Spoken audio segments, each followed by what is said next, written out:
Hello and welcome to the Sleepy Scholar. I'm so glad you're here. Maybe you're lying in bed, curled up with a blanket, or gazing out a window at the night sky, or even drifting toward sleep after another day spinning through your own little universe. Wherever you are, this is your quiet corner of the night, where curiosity stretches its wings and science leans in close. Tonight, we're chasing one of the boldest questions we can imagine. What if you could access the 10th dimension? It sounds like a scene from science fiction, realities folding, universes overlapping, laws of physics bending. But it's really a journey into understanding the deepest reaches of possibility, consciousness, and the hidden layers of existence. Don't worry, I'm not here to hand you a dimensional key at midnight. Think of this as a cosmic bedtime story, where every thought, every idea, and every imagined world is part of the adventure. All you have to do is listen and let your mind wander. If it sparks your imagination, if you find yourself staring at your ceiling or the stars tonight and wondering about realities beyond your own, then we've already traveled farther than any map could take us. Before we begin, if you enjoy these soft voyages through science, it would mean the world if you tapped the like button, subscribed, or left a comment sharing where you're listening from and what time it is there. Now, settle in, take a deep breath, and let's step beyond space, time, and the known universe into the vast mysteries of the 10th dimension. Imagine for a moment that everything you know, everything around you, and even you yourself could be squished down into the simplest possible form. Not a photo, not a shadow, not even a dot on a page. Just a line. That's it. One long, skinny stretch from one end to the other. No depth, no width, just length. If you're picturing something like spaghetti but without the pasta part, congratulations, you're already in the right ballpark.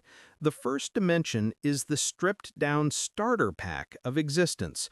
One straight path, back and forth, nothing more. It feels odd, doesn't it, to imagine yourself in a place where you can only move forward or backward, as if life were one of those old arcade racing games where you're stuck on a road that never lets you turn. You'd have no side streets, no shortcuts, no possibility of turning around to grab snacks, just forward or back, like an old VHS tape rewinding or playing. That's dimension number one, the realm of length. Now, length might sound boring at first glance, like the bread crust nobody wants, but don't dismiss it too quickly. Length is the foundation, the scaffolding that lets everything else exist. Without a line, you wouldn't have a square, and without a square, no cube.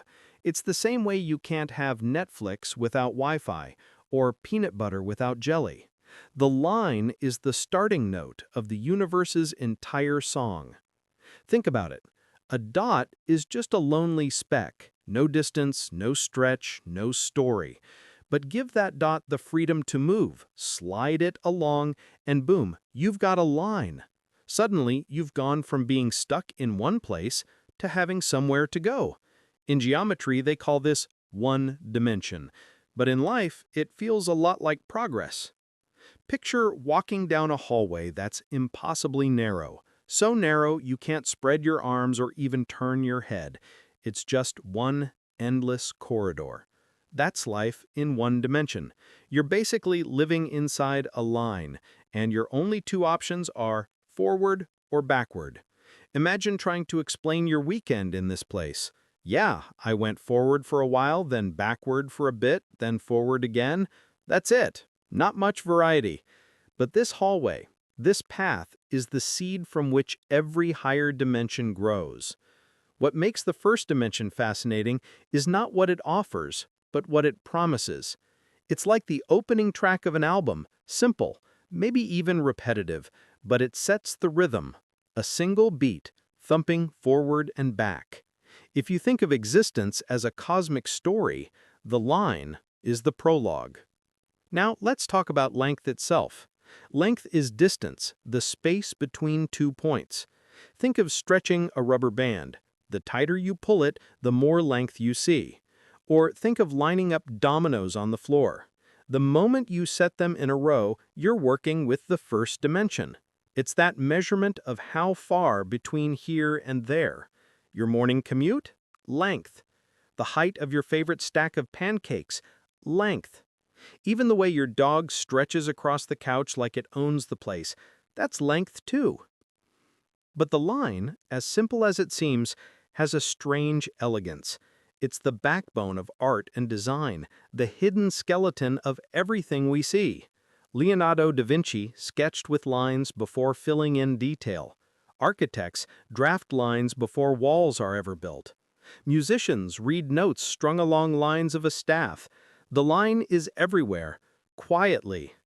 Oops, I won't use that word you banned. Persistently shaping reality. Imagine for a second that you are a creature of this dimension. Let's call you a liner. As a liner, you can only perceive what lies ahead or behind. You wouldn't know what a circle is, or a square, or even a simple angle. You'd be like a character in a one-track video game, forever stuck in side-scrolling mode. If something appeared above or below you, you wouldn't even know it existed. To you, that realm would be invisible. Higher dimensions would just be rumors. This is where things get fun, because it reminds us of how limited perception can be. You, sitting here in your three-dimensional glory, probably feel pretty secure. You can look left, right, up, down, forward, back. You can sense volume and shape. But what if there are dimensions beyond the ones you know? Places you can't even imagine, just as the liner can't imagine a square. Already, you see how humbling a line can be. It's not just simple, it's a mirror for our own limits. Take a piece of paper, draw a dot. Now drag it straight across. You've created a line. That's dimension 1. But now, tilt your imagination. What if you lived in that line? To you, that paper wouldn't exist. The only reality you'd ever know is the stretch of your line self. The rest of the page, the whole plane, would be unimaginable. That's the strange charm of the first dimension. It doesn't just exist, it teases, it hints at bigger things to come. Let's stretch this metaphor a little. If existence were a video game, the first level would be the tutorial. You can only press one button, forward. Maybe you can press back too, but that's about it. Not much action, but it gets you warmed up. Then, as the levels go on, you unlock new abilities. Left, right, up, down. Suddenly, the game opens up. The first dimension may be minimal, but it's the key to every upgrade. Here's another way to think about it. Imagine a playlist with only one song, repeating forever. It could be a good song, your favorite even, but after a while, you'd crave variety.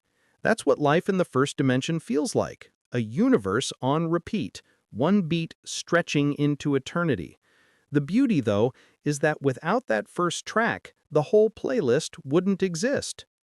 And here's something that might twist your mind a little. Even though we live in 3 dimensions, we still use the first dimension constantly. Every ruler you've ever used, every measuring tape stretched across a wall, every 2 miles to the next exit, that's the first dimension whispering to you. It's so fundamental that we don't even notice it anymore.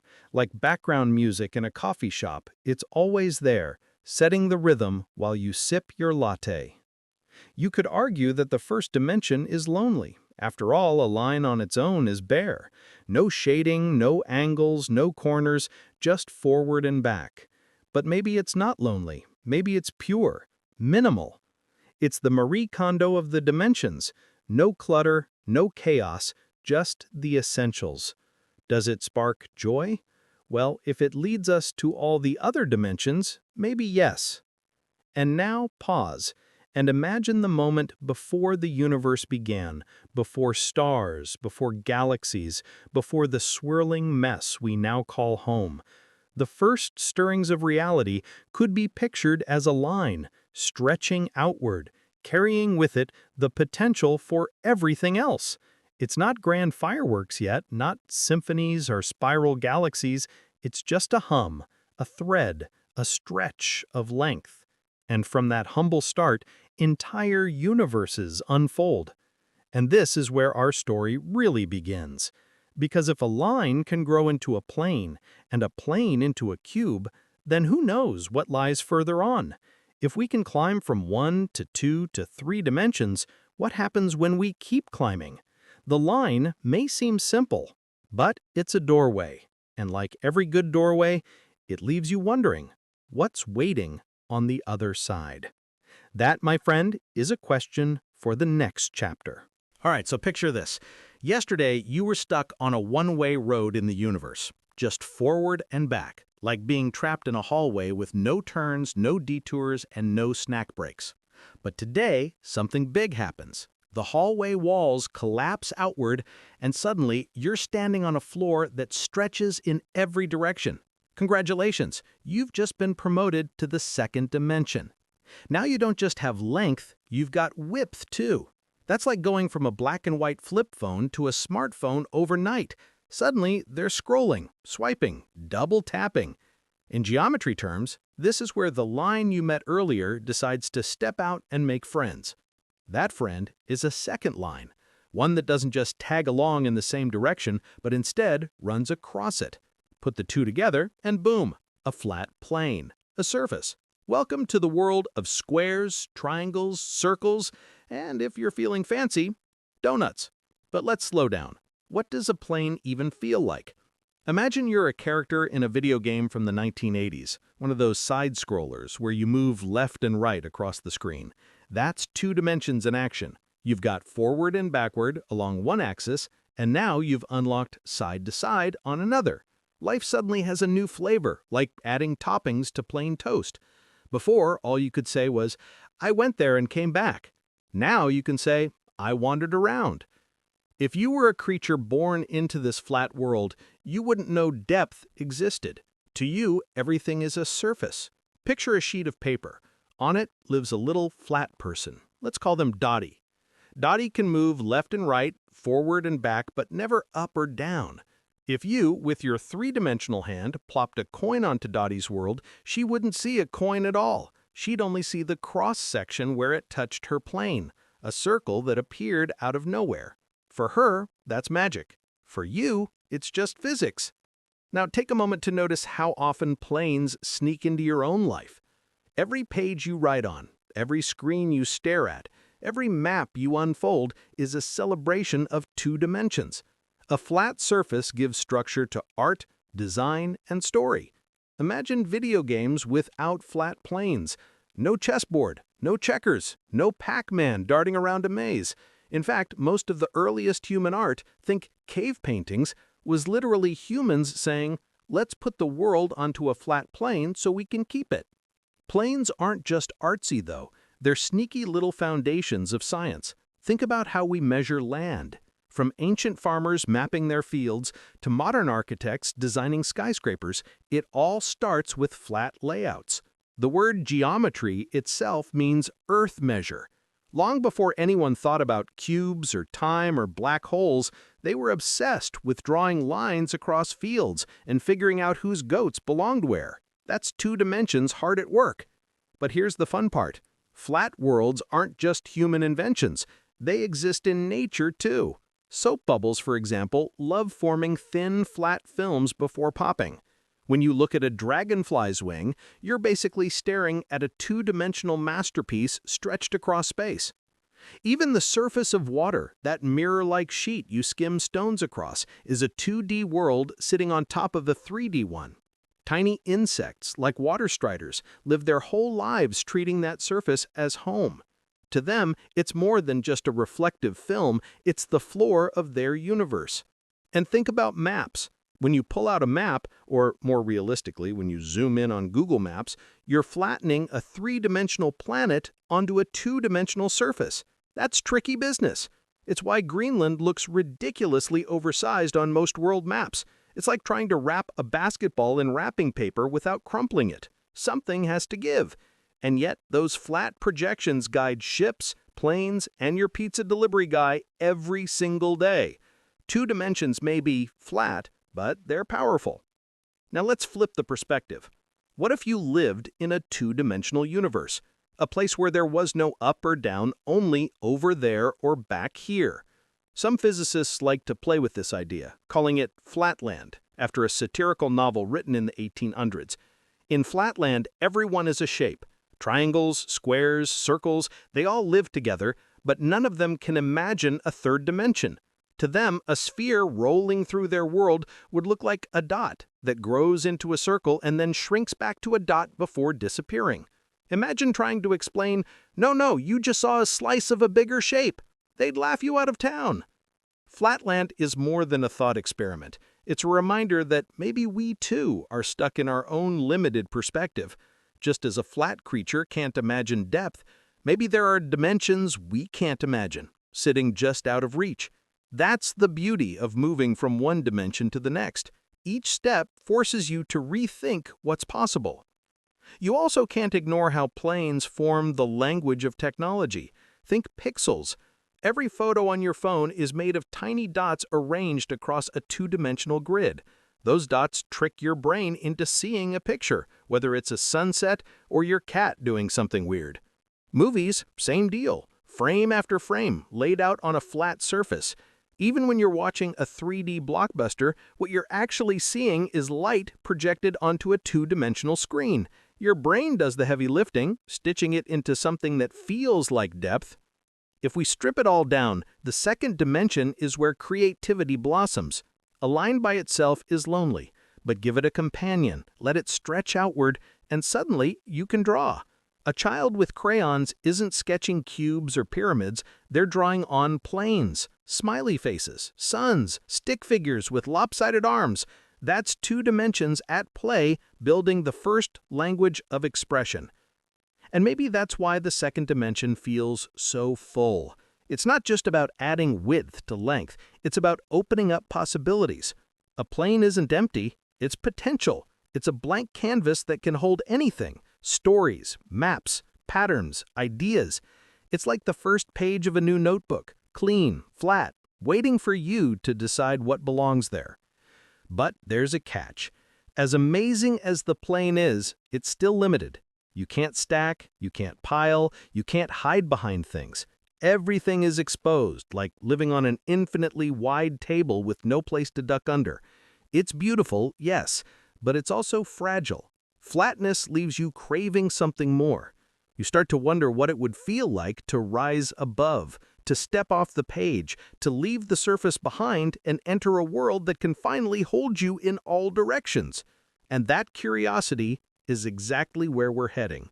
Because once you've mastered surfaces, once you've wandered around maps, paintings, games, and soap films, the next question becomes irresistible.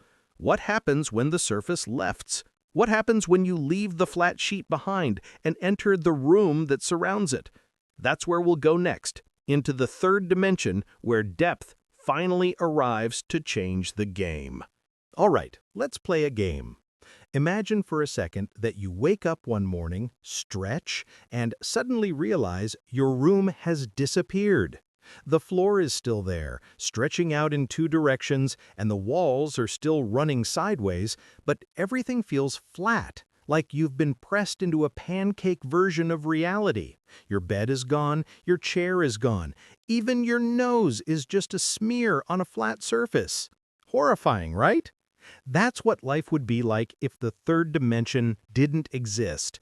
Thankfully, depth came to the rescue, and suddenly the world became something you could step into, reach out and grab, bump your shin on, or trip over when you weren't paying attention.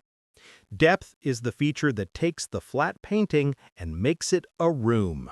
It's the layer that says, hey, you don't just get to move around on the floor anymore, you can actually walk into the space, stack objects, duck behind them, or tower over them. It's like life upgraded from a movie screen to a theme park you can actually ride through. Before depth, you had a drawing. With depth, you've got furniture, you've got doors and ceilings, you've got an entire playground of existence. Think about your hands for a moment. You can stretch them forward, pull them back, wave them above your head, or press them to your chest. That motion you're feeling is depth at work. It's the invisible axis that runs through your body like a secret pathway, giving every object around you thickness and volume. Without it, you wouldn't be holding a coffee mug, you'd just be touching a flat circle of ceramic that couldn't hold anything. And let's be honest, a flat cup is just a coaster pretending to be useful. Depth is what gives you the simple joy of stacking pancakes, of shoving books into a shelf, or of building lopsided towers of blocks as a kid. It lets shadows exist, because light doesn't just fall across a surface, it wraps around edges, stretches, and hides behind things.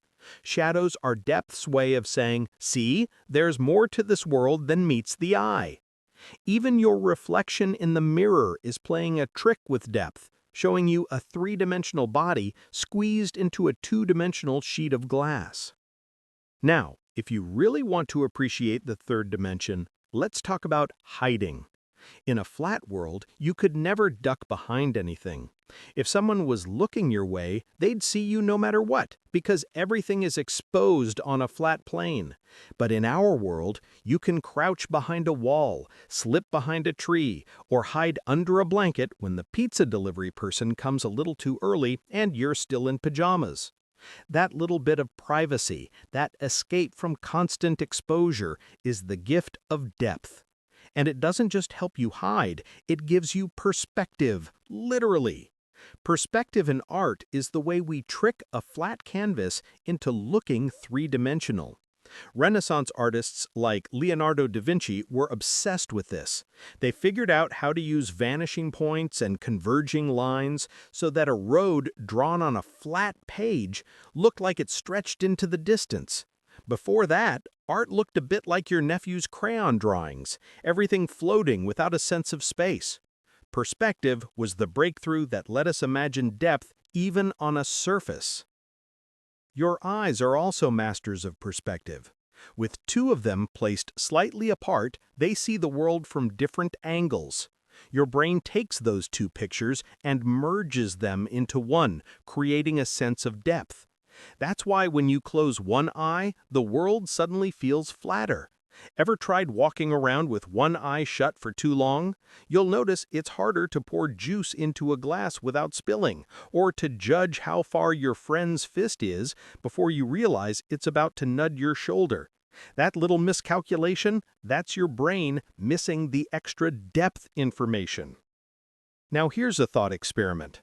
Imagine you're a creature born in a two-dimensional world, living on a sheet of paper.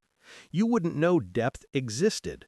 But then one day, something lifts you off the page and into a three-dimensional room. Suddenly, you can move in a way you never dreamed of before. You can step over lines, peek above squares, and slide around shapes that once seemed like walls. To you, this new freedom would feel miraculous, like discovering a cheat code in the universe. That's the thrill of the third dimension. And speaking of cheat codes, let's bring video games back into this. Remember those early arcade games where the characters only moved left and right, maybe up and down? Compare that to modern 3D games where you can roam through vast landscapes, spin the camera, climb mountains, and wander into caves. That jump from 2D to 3D in gaming mirrors the same leap in reality.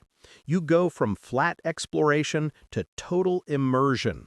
It's the difference between watching Mario jump across blocks and actually feeling like you're running through a kingdom yourself. But depth isn't just fun and games, it's survival. Animals depend on it every day. A hawk swooping down on prey, a cat leaping to a windowsill, or a baseball player catching a fly ball, all of them rely on depth perception. If you misjudge distance by even a little, you either miss dinner, miss the ledge, or miss the catch. Evolution didn't hand us two eyes for decoration. It gave us binocular vision so we wouldn't constantly bump into trees or fall into rivers. Even more mind-bending is how scientists use depth to explore the universe. Telescopes like Hubble don't just take pretty pictures, they give us perspective on how far stars and galaxies are. By measuring the way light shifts and bends, astronomers can tell which galaxies are nearby neighbors and which ones are racing away at mind-blowing speeds. In a way, depth is the thread that connects you standing in your room to galaxies millions of light years away. The same concept that lets you catch a ball also lets humanity map the cosmos. Now, take a look around your own room. Notice the walls standing at right angles, the ceiling above, the floor beneath. That simple box you live in is a monument to depth. It lets you place a bed against a wall, a desk in the corner, and still have space to move around. Every bit of comfort in your home, the shelves, the closets, the way you can sit under a lamp, depends on the third dimension. Without it, your life would be like trying to live on a floor plan drawing, organized maybe, but painfully flat. But here's where things get interesting. Just as the third dimension feels like the ultimate upgrade from the flat world before it, there's always the possibility that it isn't the final stop. To creatures of two dimensions, depth seems like magic. To us, depth feels normal, which begs the question, what comes after? If we can step out of flatness into volume, what if there's another layer waiting for us to step into? That's the real cliffhanger. You've explored the room, touched the walls, stretched into space, but now imagine something stranger. What if the very fabric of this room could stretch forward, not just in length, not just in width, not just in depth, but into something that flows differently altogether? What if space itself had a hidden companion, invisible but always moving? That's where we'll go next, into a dimension you've lived in your whole life without even realizing it, the one we call time.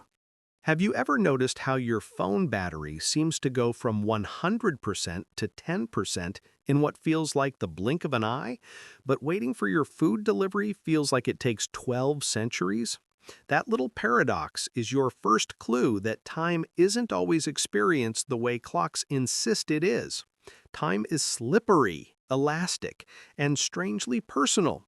It's the fourth dimension you carry around without realizing, not just ticking on your wristwatch, but woven into every breath, every laugh, every impatient glance at the microwave countdown. Imagine standing still. You don't move, your arms by your side, your body frozen like a mannequin in a shop window.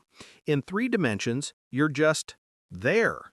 But in reality, you're never actually frozen because even when your body refuses to budge, you are sliding forward in time.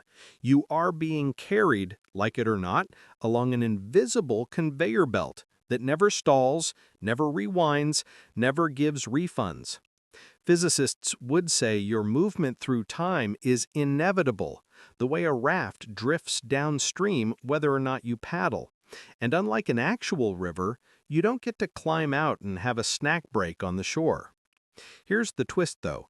Time isn't something separate from the space around you. Einstein, who had an admirable talent for making the universe both magical and slightly intimidating, revealed that space and time aren't two different players in the game. They're part of one single field called space-time. Think of it like a fabric, stretchy, flexible, capable of being bent by things with mass. A star or a planet isn't just sitting in space like a marble on a tabletop. It presses into this cosmic fabric, creating a dent, and time itself bends with it. That's right, your clock ticks differently depending on where you are in the universe. No, that's not science fiction, and yes, your future space vacation might actually mess with your birthday calendar. If this sounds abstract, let's shrink it down. Suppose you're on Earth, checking your watch, and your twin decides to take a spaceship ride around the galaxy at speeds approaching light. When they come back, they'll have aged less than you. You could technically end up the older sibling even if you were born 5 minutes later.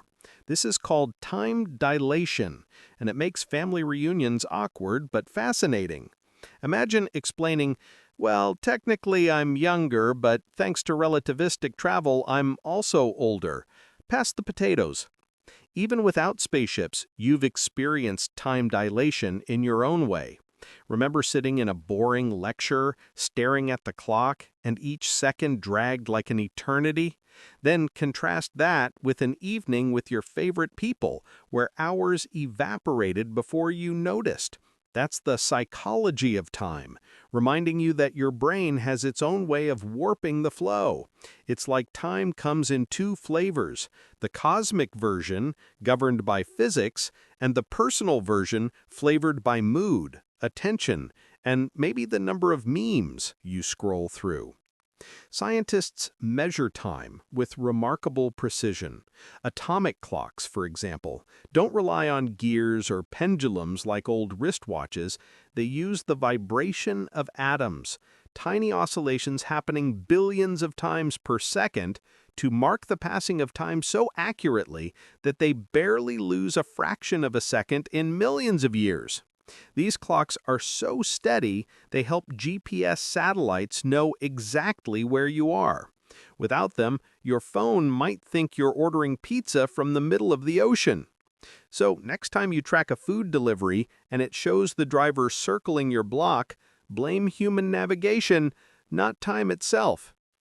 What's even more mind-bending is that time might not flow in the simple way we imagine.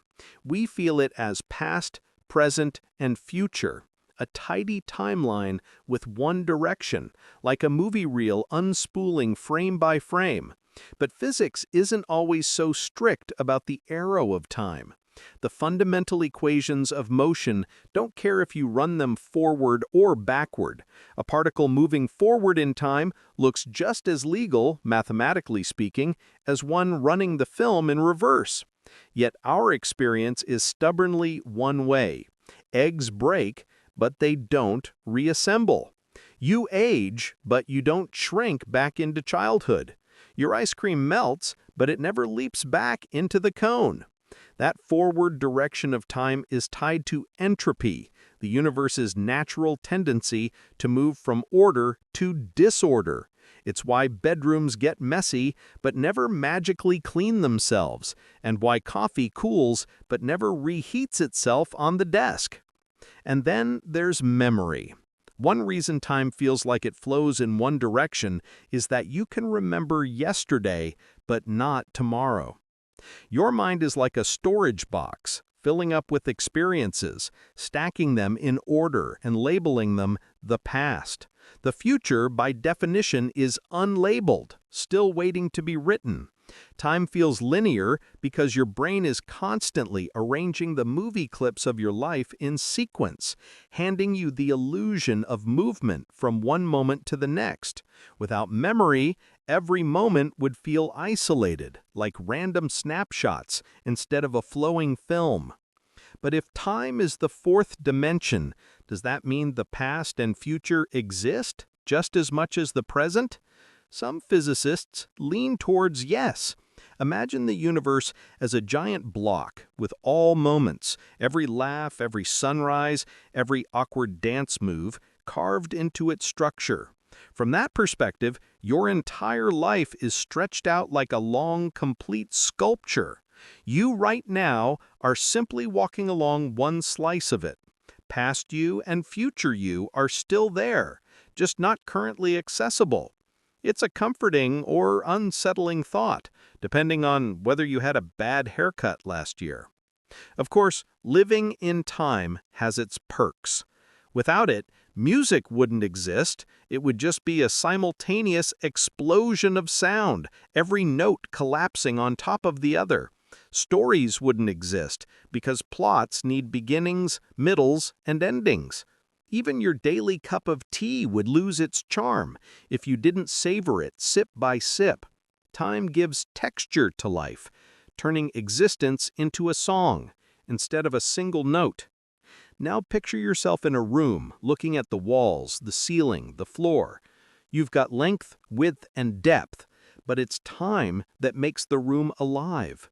The shadows stretch, the clock hands crawl, your breath rises and falls. Without time, the room would be a still photograph. With time, it becomes a story, your story, unfolding in the moment. And yet you can't help but wonder what lies beyond this flow. If space has higher dimensions, could time also have layers we don't perceive? Could there be versions of time stacked on top of one another, directions we never travel, like secret hallways in the mansion of reality? It's a question that nudges you forward, carrying you toward the unknown corridors of thought. Because if time is a river you can't step out of, what happens when you learn that rivers, too, have hidden tributaries and unseen currents? And what if the next step is realizing that the river you thought you were in might only be a surface, a shallow stream beside something vaster, stranger, and waiting just ahead?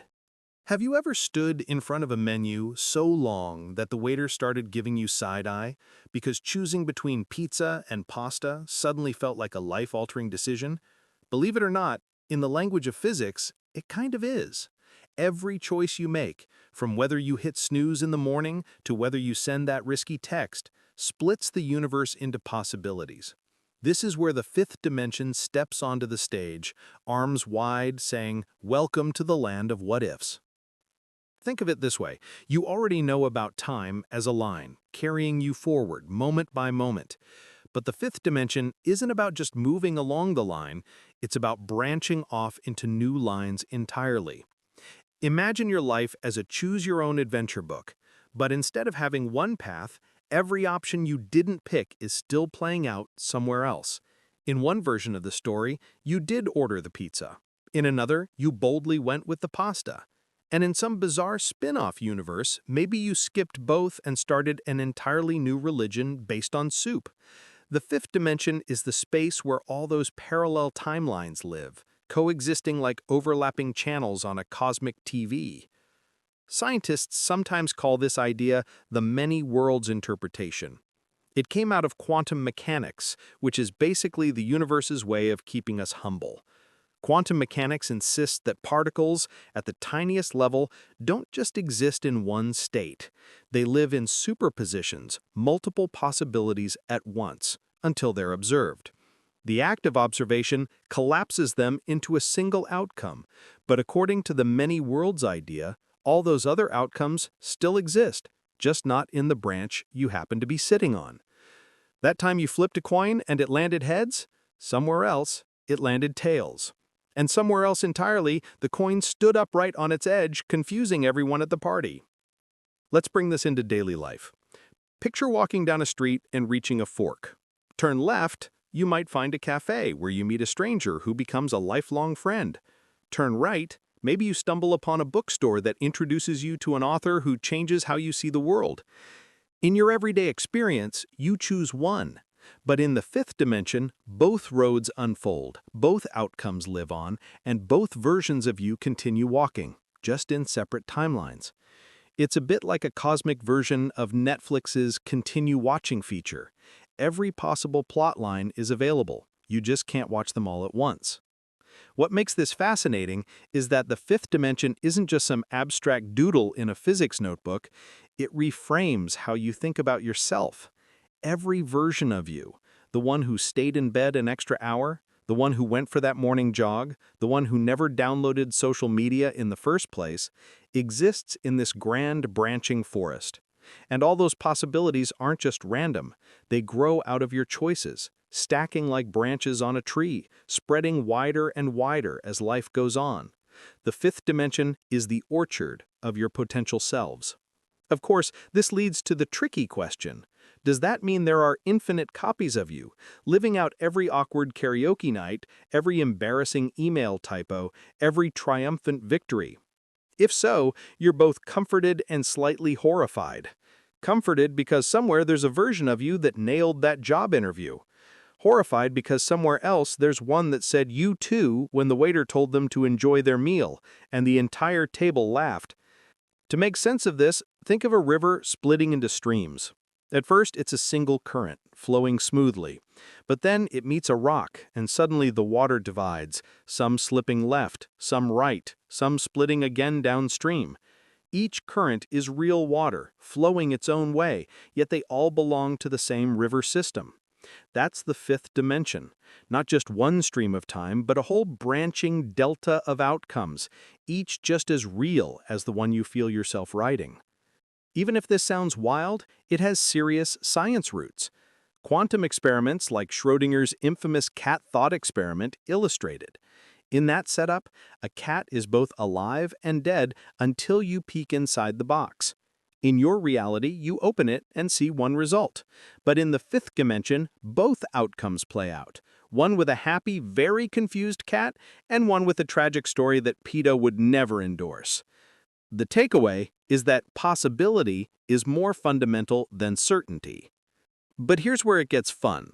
The fifth dimension isn't only about cosmic theory, it's about how you live your daily life. Every time you hesitate at a decision, you're brushing against the edges of those invisible branches.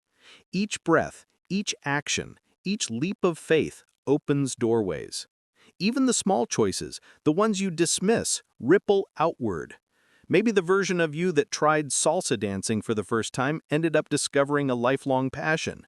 Maybe the you who stayed home that night missed it, but found comfort in a good book instead. Each possibility builds its own story, its own unfolding path. So, what does this mean for you now? It means that possibility is always closer than it feels. You are constantly surrounded by invisible doorways, and each step you take is carving out a path in this branching universe. You don't need to think of it as overwhelming, though. Think of it as reassuring. The universe is wide enough to hold not just the life you live, but every life you could have lived. You can only walk one branch at a time, but knowing there are others reminds you of the richness of existence. And yet, it sparks a deeper question. If there are countless versions of you, countless universes branching out with every choice, then what ties them all together? Is there a thread that unites these infinite selves, or are they simply strangers to one another, never to meet? Maybe the next dimension, the sixth, has something to say about that. Because if the fifth dimension is about possibility, the sixth might just be about connection, the web that stitches together not just your choices, but every possible universe itself. Have you ever wondered what would have happened if Earth had been just a little closer to the Sun, or if the asteroid that wiped out the dinosaurs had missed its shot? You wouldn't be here reading this, for one thing. Maybe the dinosaurs would still be stomping around, arguing over which one got the last fern leaf, while mammals like us never got the chance to rise.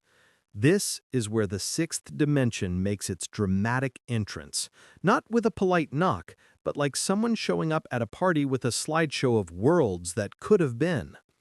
Unlike the fifth dimension, which plays with all your possible life choices like a cosmic game of what if, the sixth dimension zooms out to something grander. This isn't about you deciding whether you wore blue socks or red socks. This is about entire universes being different, whole alternate Earths woven into a web of existence. Think of it as flipping through the multiverse's photo album, where each page shows a fully fleshed out world, complete with its own history, landscapes, and maybe even species. Each Earth looks familiar at first glance, but the details are different, sometimes subtly, sometimes dramatically. Imagine walking through a cosmic museum where every exhibit is a planet Earth, but each one carries its own twist.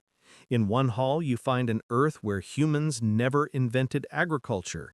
Instead of skyscrapers and highways, the world is a patchwork of wild forests and wandering tribes.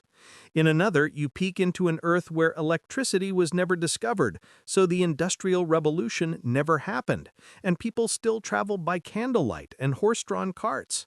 And then, tucked into a corner, there's a strange exhibit showing an Earth where octopuses, not humans, became the dominant intelligence, ruling with tentacled grace and probably better multitasking skills.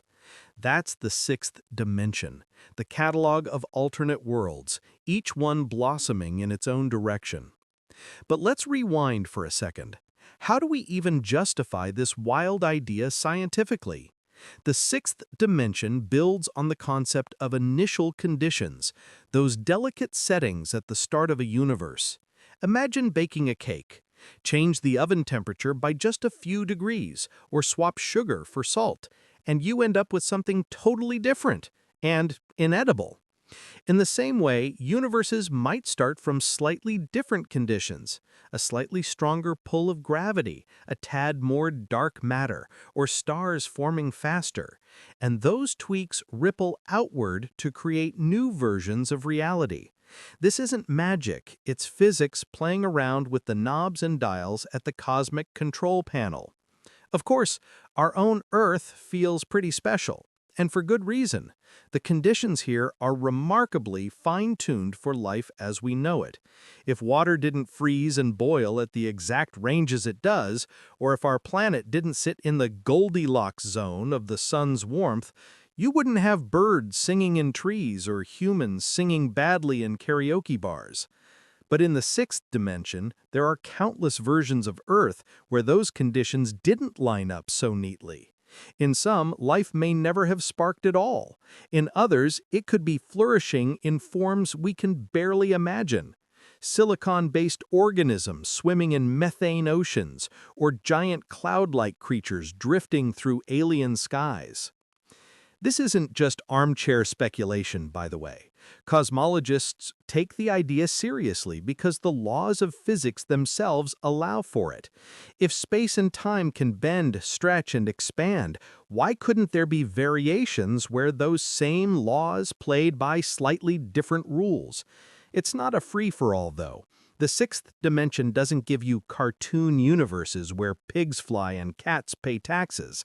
Although, admit it, that would be hilarious. Instead, it deals with the realistic outcomes of physics operating under slightly different setups. Each world is grounded in logic, not fantasy. To make it more relatable, think about parallel video games running on the same console. The rules of the console, the physics, stay the same, but the games themselves are completely different. One disc loads up a medieval adventure, another drops you into a sci-fi galaxy, and a third has you farming turnips.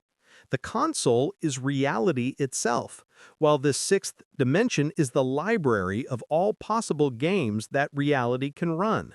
And we, lucky players that we are, just happen to be inside the farming turnips edition. What makes the sixth dimension enchanting is how it reframes your place in the universe. When you look up at the stars, you're not just seeing lights in the sky. You're staring into the raw ingredients that could have baked into entirely different versions of existence. Somewhere in that cosmic web, there's an Earth without humans, where whales inherited the oceans undisturbed. Somewhere else, there's an Earth where the continents never drifted apart, and all of life grew on one giant supercontinent, like a never-ending zoo. And perhaps, hidden in yet another branch, there's an Earth so close to ours it's almost indistinguishable, except for one tiny detail. Maybe Elvis never became famous, and someone else ended up being the king of rock and roll. But here's the kicker. You'll never walk those other Earths, never shake hands with your alternate history cousins. They exist like whispers you can't quite catch, real but inaccessible. And maybe that's for the best. Imagine if you could swap realities at will. You'd spend forever trying to pick which Earth had the best food, the coolest climate, or the friendliest neighbors. We can barely agree on where to go for dinner, let alone which universe to live in. Still, knowing they exist changes how you see your own life. Your world, with all its flaws and triumphs, is one thread in a tapestry of infinite variations. And if this one feels imperfect, just remember, out there in the sixth dimension's garden, there are countless other blooms. Some may be brighter, some darker, but all are part of the same cosmic weave. The question that lingers, of course, is whether these worlds ever touch. Are they completely sealed off like bubbles floating in space, or can they influence each other, brushing edges like ripples meeting on water? The sixth dimension shows you the possibilities, but it leaves the door half open, because just beyond this web of alternate Earths, the seventh dimension waits, where reality doesn't just branch or bloom, it bends in directions stranger than anything you've yet imagined. Have you ever thought about the possibility that the universe might be breathing? Not in the wheezy allergy season way, but in a grand cosmic rhythm, like a pair of lungs that just happen to stretch across infinity. Inhale, galaxies stretch apart, stars drift farther from each other, space itself expands. Exhale, everything slows, folds back in, and maybe, just maybe, collapses into a single, unimaginably dense point. Then boom, it starts again. It sounds poetic, almost suspiciously like yoga, but it's also a serious scientific idea. The notion that the universe doesn't just exist, it pulses. Expansion, contraction, expansion, contraction. A heartbeat too vast for us to hear. To get a sense of it, imagine a balloon. Not one of those sad balloons that droop in the corner after a birthday party, but a fresh, shiny one swelling with air. That's expansion. Space itself is like the balloon's surface, stretching, pulling everything on it farther apart. Now, if you let the air out, the balloon shrinks, and all the dots you drew on it inch back toward each other. That's contraction. Now blow it up again, and the cycle repeats. The seventh dimension whispers that this isn't just a single show with one beginning and one end. It's a concert, playing different songs each time, some jazz, some heavy metal, some symphonies of physics we can barely imagine. Scientists call one version of this idea the oscillating universe. The thought is that the Big Bang wasn't a one-time event, but part of an eternal cycle.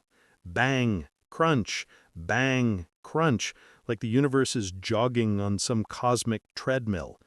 The expansion we see now, with galaxies zipping away from us like kids rushing out of school, could someday slow down, reverse, and collapse into a big crunch. After that, all the matter and energy would compress into a singular point, waiting like a coiled spring to explode again into another big bang. It's the ultimate reboot, bigger than any Marvel multiverse retcon. But here's the twist. Current observations suggest our universe isn't slowing down, it's speeding up, like a driver who promised they'd stop for gas only to slam the pedal harder. This cosmic acceleration is driven by something we call dark energy. Nobody knows exactly what it is, but it acts like a stubborn force pushing galaxies apart faster and faster. That complicates the neat cycle of inhale and exhale. If expansion just keeps speeding up, there might never be a contraction. Instead, everything might drift into a lonely freeze, stars burning out, galaxies fading from view, until all that's left is an endless dark chill, kind of like the world's worst after-party. Still, the seventh dimension isn't about settling for one version. It's about imagining all the rhythms that could play out. In one universe, maybe expansion slows and the crunch comes. In another, expansion accelerates forever, stretching matter so far apart that even atoms can't hold together, a doomsday scenario called the Big Rip. Picture molecules being yanked apart like someone pulling on a loose thread until the whole sweater unravels. And yet another universe, maybe expansion and contraction balance perfectly, pulsing forever like a cosmic accordion. The seventh dimension is that grand catalog where all these possibilities hum together, each one a song of creation and destruction. If you're wondering why all this matters to us down here on Earth, well, think about breathing itself. Breathing isn't just a background process, it's the rhythm that sustains us. The idea that the universe might breathe too suggests we're part of a larger cycle, plugged into patterns far beyond our small corner of existence. Every inhale of oxygen in your lungs could be a faint echo of the universe's own inhale of space and time. A stretch, sure, but a beautiful one. And the metaphors don't stop there. Think of a pendulum swinging back and forth, or the tide rolling in and out, or your favorite playlist on shuffle. No matter how many times it plays, the songs always loop back around. The seventh dimension suggests universes work the same way, only the songs are laws of physics. One universe might groove to the tune of strong gravity pulling everything together, while another experiments with extra dimensions or particles behaving in ways we've never seen. Some songs would be short, others endless, and some might sound so strange to us that we'd mistake them for static. But they all belong to the same cosmic mixtape. Now here's where it gets really trippy. Imagine standing on the shore of an infinite ocean, watching bubbles rise and pop on the surface. Each bubble is a universe. Some expand until they burst, others collapse right away. A few linger, shimmering, before giving way to new ones. That endless bubbling, frothing surface, that's the seventh dimension. The breadth of the universe is not one balloon, one cycle, but countless universes inflating and deflating, each with its own tempo. Some are fast exhalers, puffing out and dying young. Others are slow, patient inhalers stretching over eons before the breath reverses. Together they form a rhythm more vast and varied than anything we can truly wrap our heads around. And here's a thought experiment. What if our universe's expansion and acceleration aren't a contradiction, but just one variation in the bigger rhythm? Maybe in another cycle, dark energy acts differently, tugging the universe into balance instead of runaway expansion. Maybe in one universe, the breath is shallow, quick in, quick out. In another, it's deep and steady, like the meditations of a monk who's had way too much practice. The seventh dimension doesn't insist on one truth. It invites all of them to coexist, side by side, in a cosmic breathing exercise that never ends. Of course, our human minds like tidy answers. We want to know, will the universe collapse, freeze, or rip apart? But the seventh dimension laughs at our need for certainty. It says, why not all three? Why not infinite variations? Think of it like a TV show that keeps rebooting, each season with different actors, different plot lines, but the same theme, existence itself. Our universe is just one season in an endless franchise. Somewhere else, a different version is playing, and we're not even getting the spoilers. The breadth of the universe is a reminder that beginnings and endings might not be as final as we think.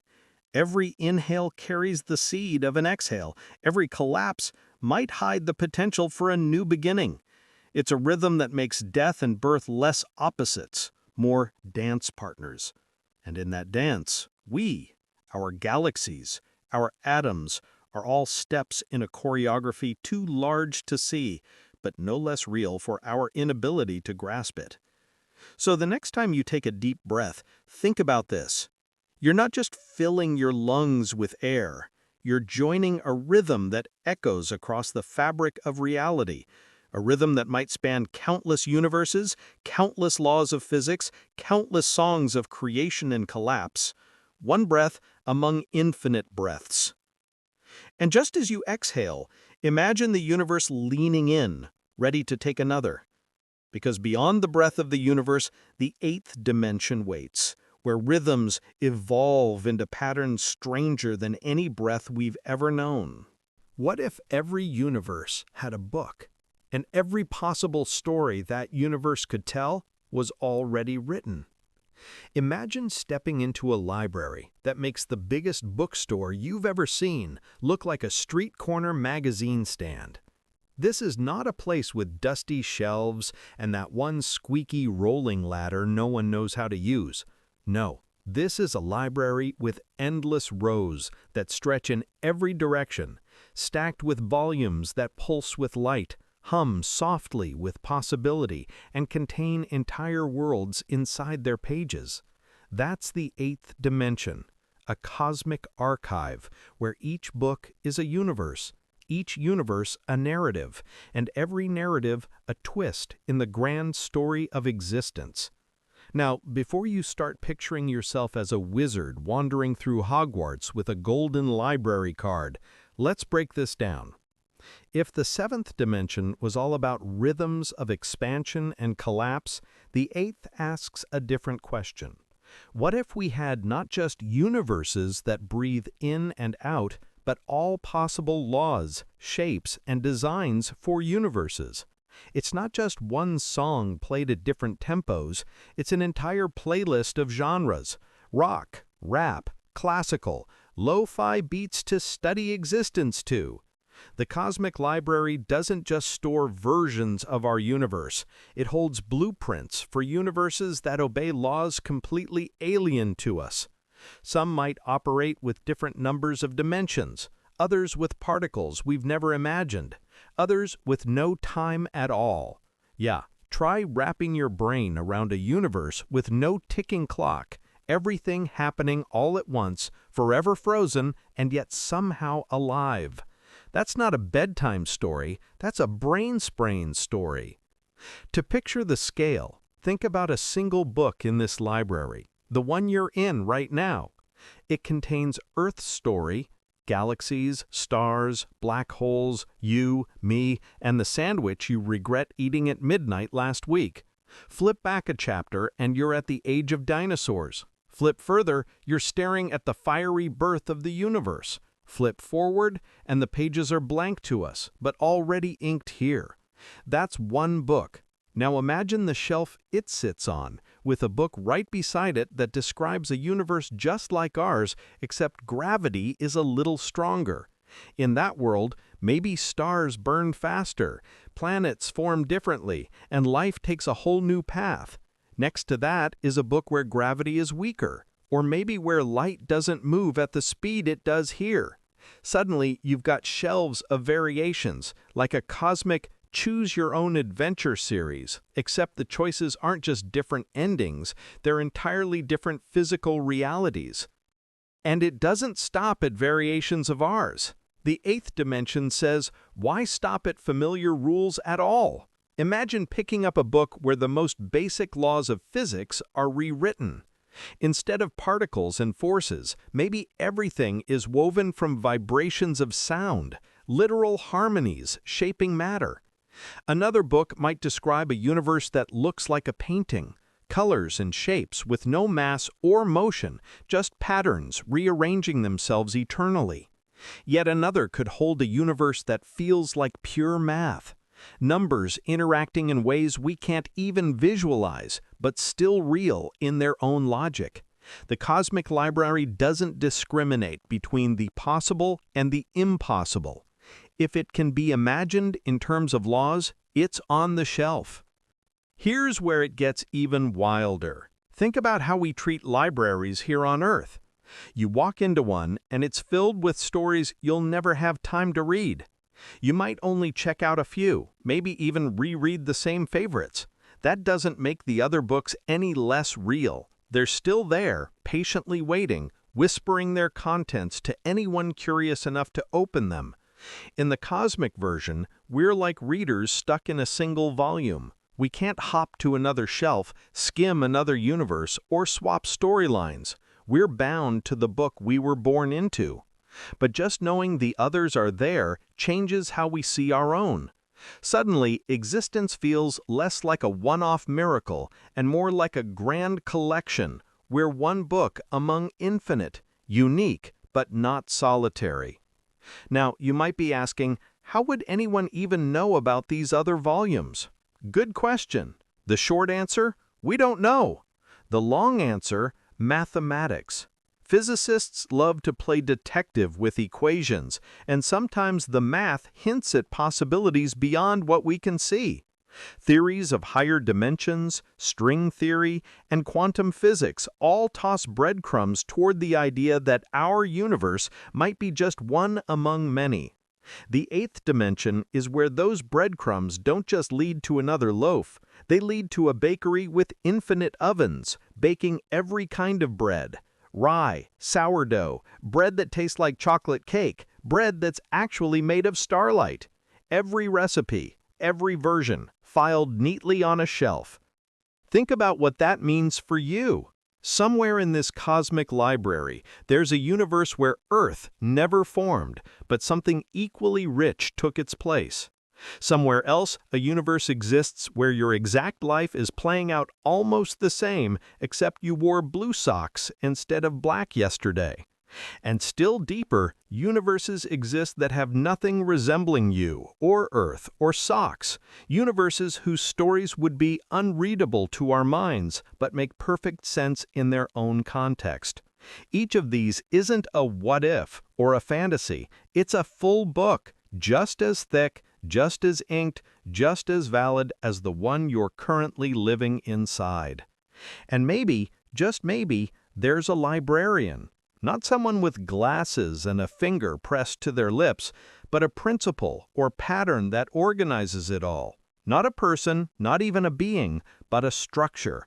Something that keeps the shelves from collapsing into chaos. Because even infinity needs a little order. If you had every possible story crammed together without a system, it would be gibberish. So maybe the eighth dimension itself is the system. The logic that ensures each book has a spine, each shelf a place, each possibility its own space to exist. That's the poetry of it. Infinite chaos shaped into kind of infinite order. Here's the part I love most. When you imagine yourself holding one of these cosmic volumes, it changes the way you think about your own life. Every choice you make, every page you turn becomes part of a narrative already contained within your book. It's not about destiny or free will, it's about perspective. You're not scribbling on a blank page, you're uncovering the words already there, words only you can live through. And while you can't hop to another volume, you can still be aware that your book is surrounded by countless others, glowing with stories both familiar and strange. You're not alone on the shelf. So, next time you walk into an ordinary library, take a second look at those endless rows of books. Each one is a world of its own, waiting for a reader.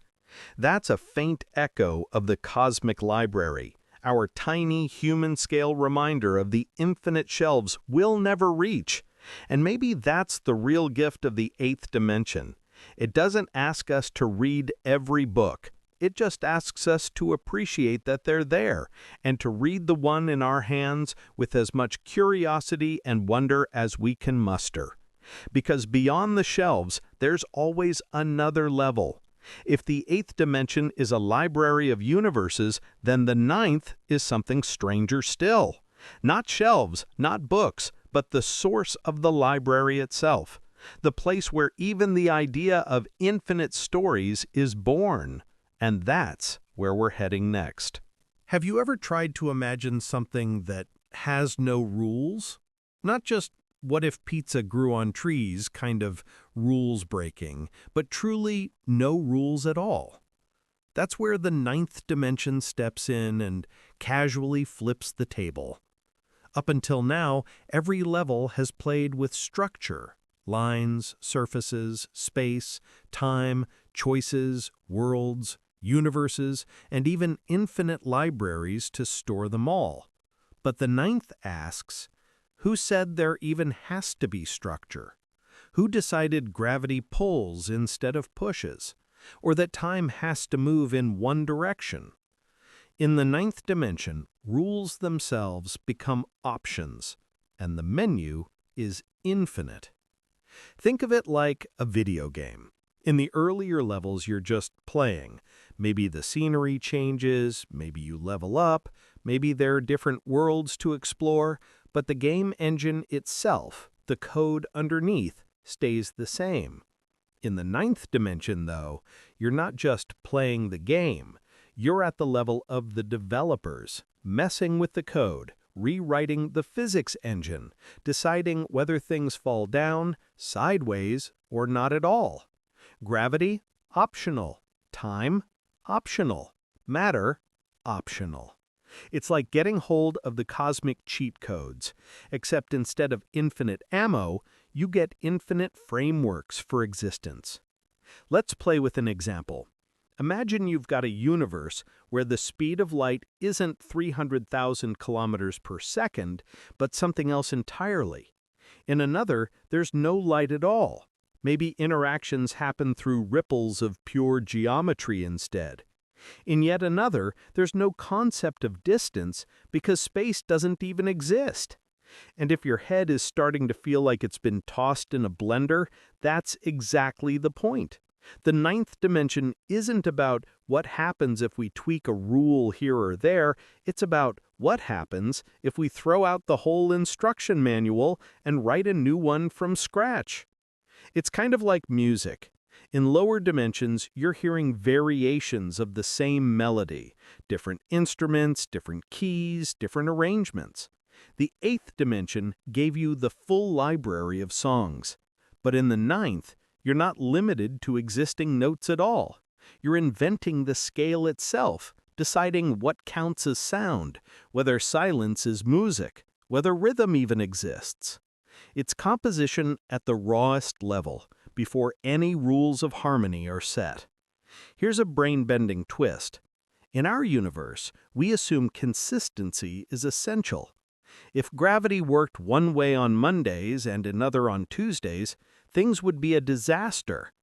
Imagine making breakfast, and suddenly your spoon decides it doesn't believe in downward force.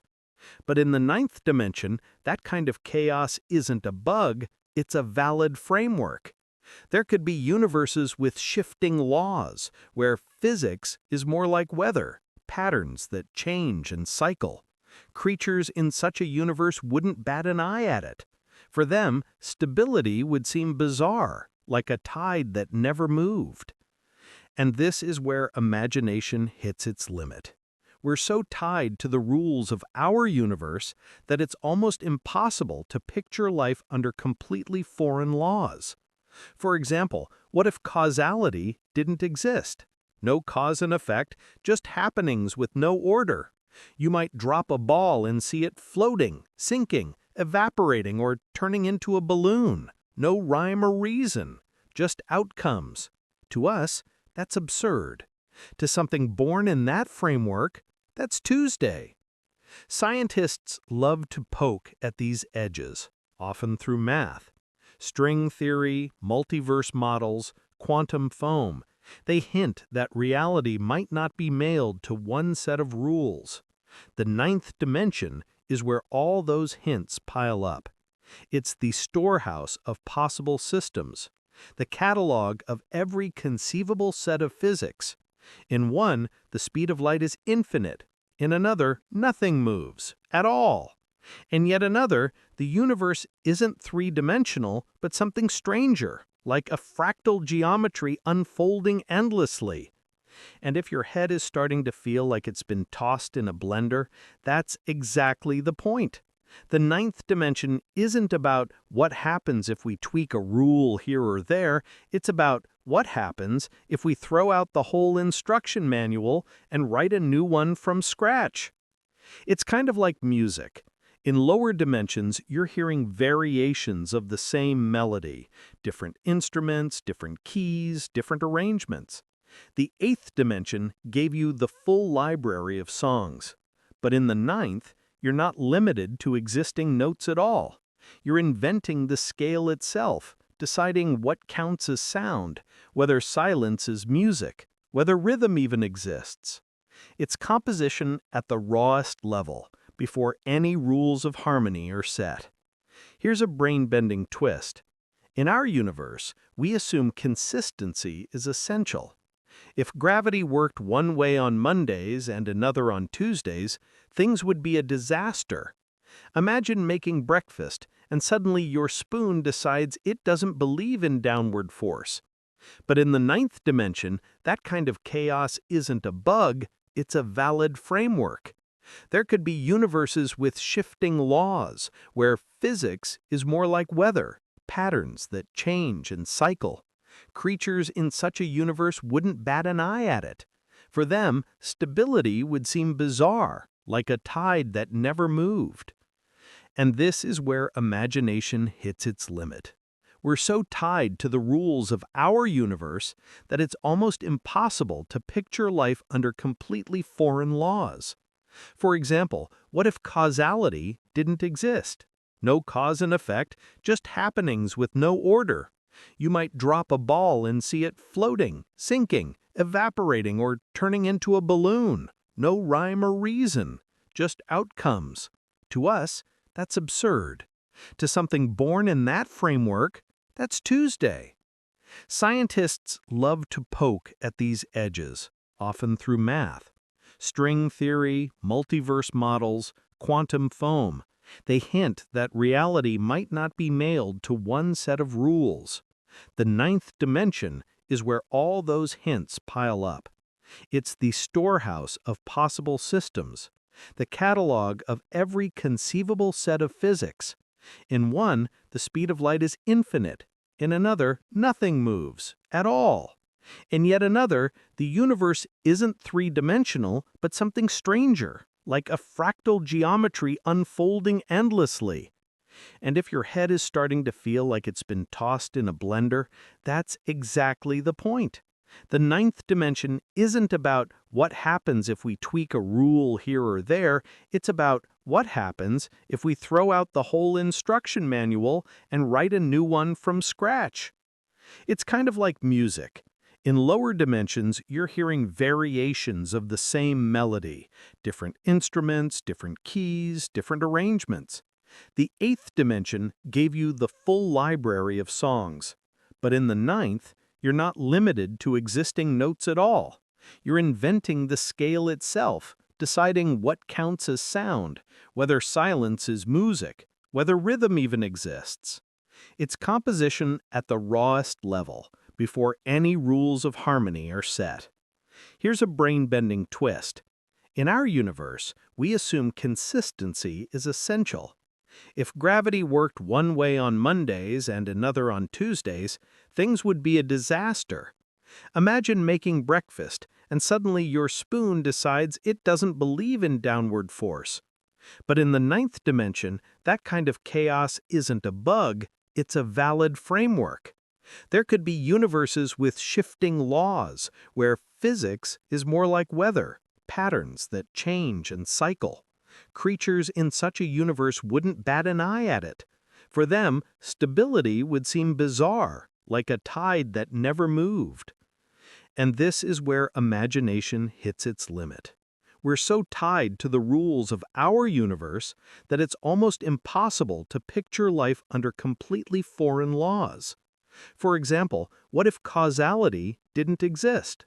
No cause and effect, just happenings with no order. You might drop a ball and see it floating, sinking, evaporating, or turning into a balloon. No rhyme or reason, just outcomes. To us, that's absurd. To something born in that framework, that's Tuesday.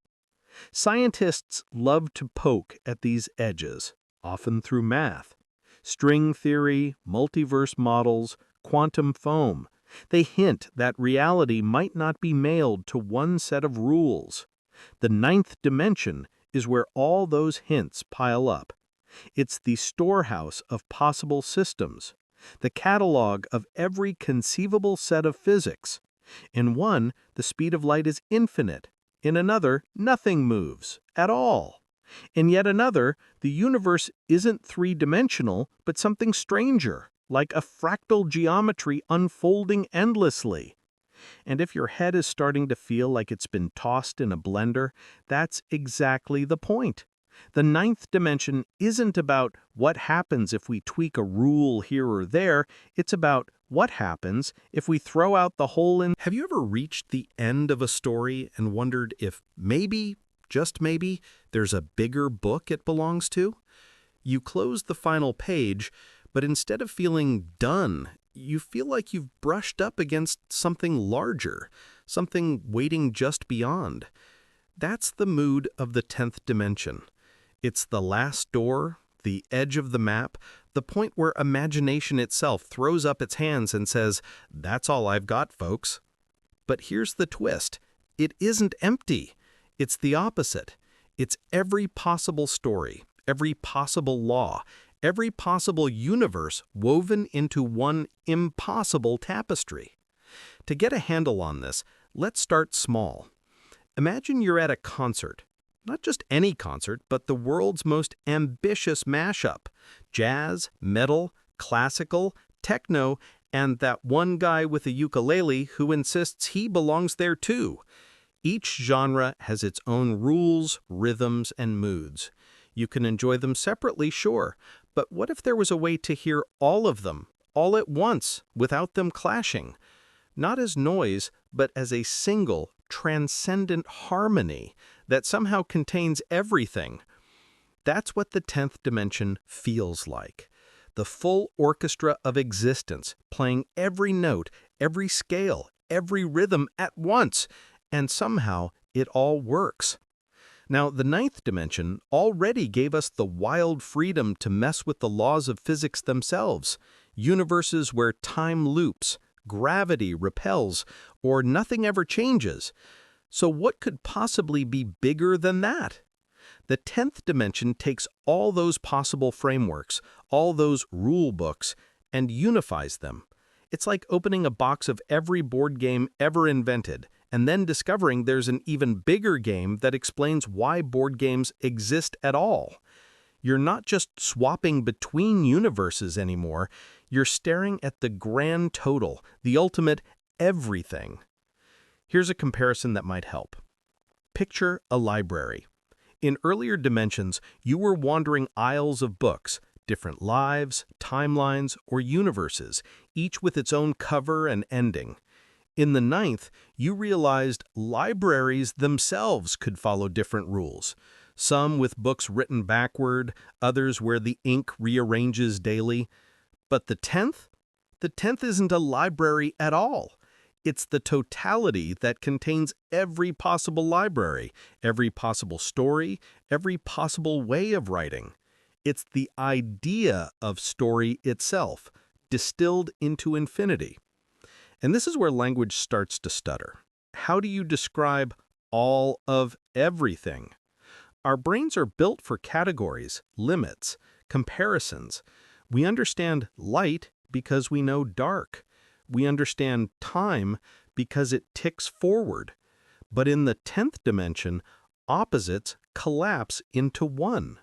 There isn't light versus dark, order versus chaos, law versus chance. There's only unity. Imagine holding every contradiction in the palm of your hand and realizing it isn't a contradiction at all. That's the sort of paradox the 10th dimension thrives on. Think about infinity for a moment. Even the word makes your mind stretch. Infinity is usually thought of as never-ending, like numbers going on forever. But the 10th dimension is more than just endlessness. It's all infinities at once. Small infinities, large infinities, and even bizarre ones that don't follow our rules of counting. It's like walking into an all-you-can-eat buffet where the menu contains not just every dish that's ever been cooked, but every dish that could ever be imagined, including ones that don't follow the rules of food. Spaghetti made of pure sound? Sure. A sandwich where the bread is gravity and the filling is time? Why not? And the strangest part is that this isn't just a cosmic thought experiment. Mathematicians and physicists sometimes bump up against ideas that feel suspiciously 10th dimensional. Infinity in math doesn't come in one flavor. It comes in layers, categories, levels that leap beyond each other.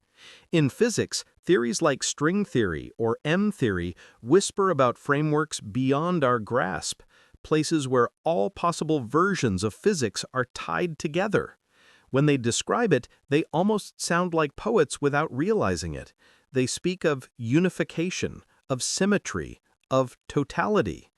That's the territory of the 10th dimension. Now, let's pull this back to something more familiar. Picture your own life. You've made choices, taken paths, turned down countless others. Back in the 5th dimension, those paths branched. In the 6th, we saw other Earths with different outcomes. By the 7th and 8th, we were juggling entire universes and libraries of universes. But in the 10th, even your choices, your worlds, your entire sense of what it means to exist folds into something bigger. You're part of a whole that doesn't just contain your story, it contains every possible kind of story, told in every possible way. And somehow, in that impossible totality, you still matter.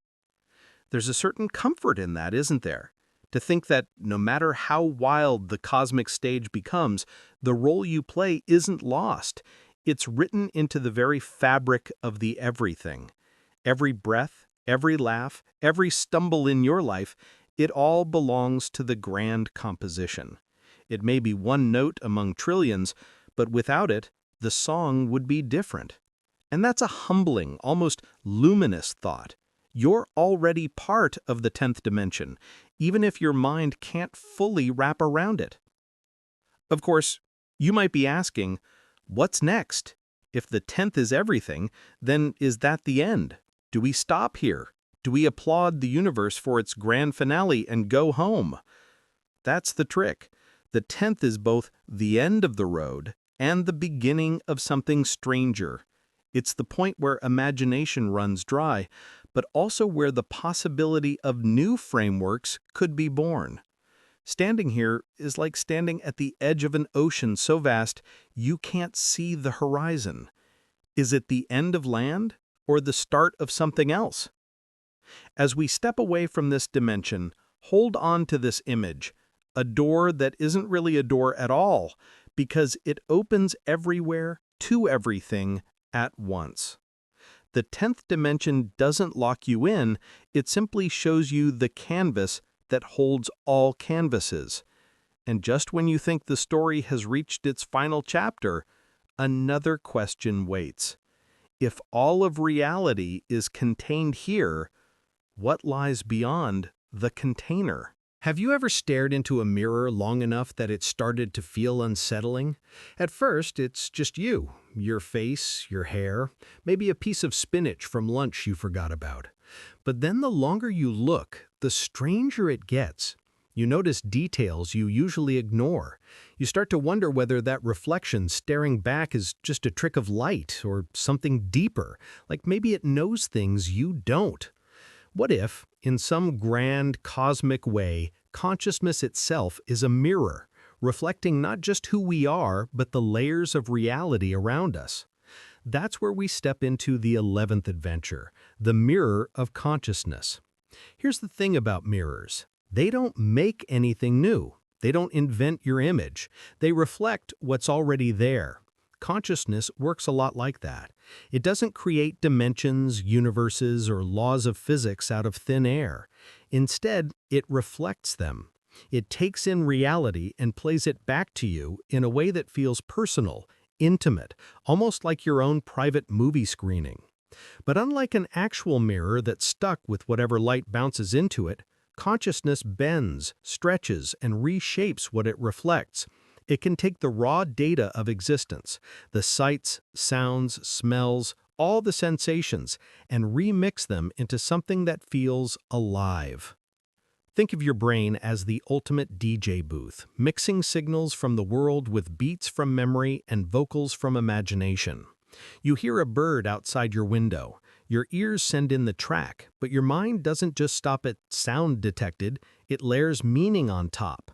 That's a robin. It sounds cheerful. Robins mean spring is here. Also, didn't Grandma love robins? Suddenly, a simple chirp is woven with biology, seasons, and nostalgia. Consciousness is the mirror that doesn't just reflect the bird, it reflects the web of connections that make the bird matter to you. Now here's where it gets fun. If consciousness is a mirror, then it's not just reflecting the three-dimensional world around us, it's also reflecting the higher dimensions we've been wandering through. Every choice you imagine, every universe you speculate about, every abstract law of physics you try to wrap your head around, all of it appears in that mirror of mind. You don't need to physically travel to the 10th dimension to experience its everything. You already simulate it when you picture countless possibilities in your head. Consciousness is like a portable telescope that can point not only outward to the stars, but inward to infinity. Science has wrestled with this mystery for centuries. What is consciousness really? Is it just neurons firing in patterns like electrical sparks across a circuit board? Or is it something deeper, something that connects us to the very fabric of reality? Some neuroscientists argue it's an emergent property, like how enough water molecules flowing together make a wave. Others lean toward more radical theories, that consciousness isn't produced by the brain, but instead received by it, the way a radio picks up a signal. In that view, your mind is less like a mirror sitting on a bathroom wall, and more like a mirror tuned to cosmic Wi-Fi, catching signals that stretch beyond the body. Let's test this with an example. Have you ever had a dream so vivid it felt more real than waking life? In that dream, you can walk, talk, laugh, even feel pain. Your body is asleep, but your consciousness is busy creating a whole environment with characters and storylines. That's not just your neurons hallucinating. It's your inner mirror bending reality into something new, reflecting possibilities that don't exist in your waking world. Consciousness slips across dimensions the way a surfer rides waves. It's not locked into just one. And here's a thought that will bend your brain a little. When you look into another person's eyes, you're seeing another mirror. Their consciousness reflecting the world back at them. You're a mirror looking at a mirror. That's why human connection feels so electric sometimes. It's infinity bouncing off infinity. Ever had a moment where someone finished your sentence, or you both thought the exact same thing at the same time?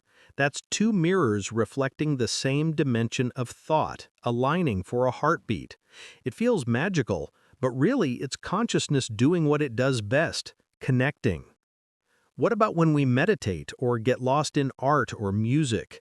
Those are moments when the mirror stops jittering with the static of everyday thought and begins reflecting something bigger. People describe it as flow or presence or even transcendence. A painter loses themselves in colors until the brush feels like part of their hand. A musician falls into rhythm until the beat feels eternal. A person sitting quietly with their breath finds themselves feeling linked to everything around them. In those moments, the mirror of consciousness seems to reflect not just your body or your surroundings, but the larger unity, the background hum of reality itself. And it's not just humans. Take a moment to think about animals. Does a dog have consciousness? Most dog owners would laugh at the question. Of course it does. Dogs dream, they love, they pout. When you don't share your sandwich, their mirror might not reflect dimensions with the same clarity as ours, but it still shines with awareness. What about octopuses, with their distributed intelligence spread across arms that can taste and feel on their own? Or crows, solving puzzles with cunning that rivals human toddlers? Consciousness may be less like a single mirror in a bathroom and more like a hall of mirrors scattered throughout the living world, each reflecting reality in its own unique way. But here's the kicker. Mirrors don't exist without light. What is the light of consciousness? What is it that shines into our awareness and lets the reflection appear at all? Is it the spark of neurons, the pull of evolution, or something woven into the universe itself, like a hidden current running through all of reality? Physicists searching for a theory of everything often find themselves brushing against this question. What if the missing piece isn't just about particles and forces, but about the very act of awareness that allows us to ask the question in the first place? This is where the mirror metaphor gets really wild. A physical mirror can crack, but even in the shards, reflections remain. Consciousness might be the same. A single awareness, yours, mine, feels personal, bounded. But what if in the higher dimensions, all those mirrors are part of one vast surface? What if every mind, every awareness is simply one angle of reflection on the same great cosmic mirror? That would mean consciousness isn't isolated, it's shared. It's the universe looking at itself through billions of different eyes. You might feel small in the face of that idea, but think of it another way. If your mind is part of that vast mirror, then your very act of noticing the world matters. When you smile at a stranger, when you wrestle with a tough question, when you sit in awe of a sunset, those reflections ripple across the hall of mirrors.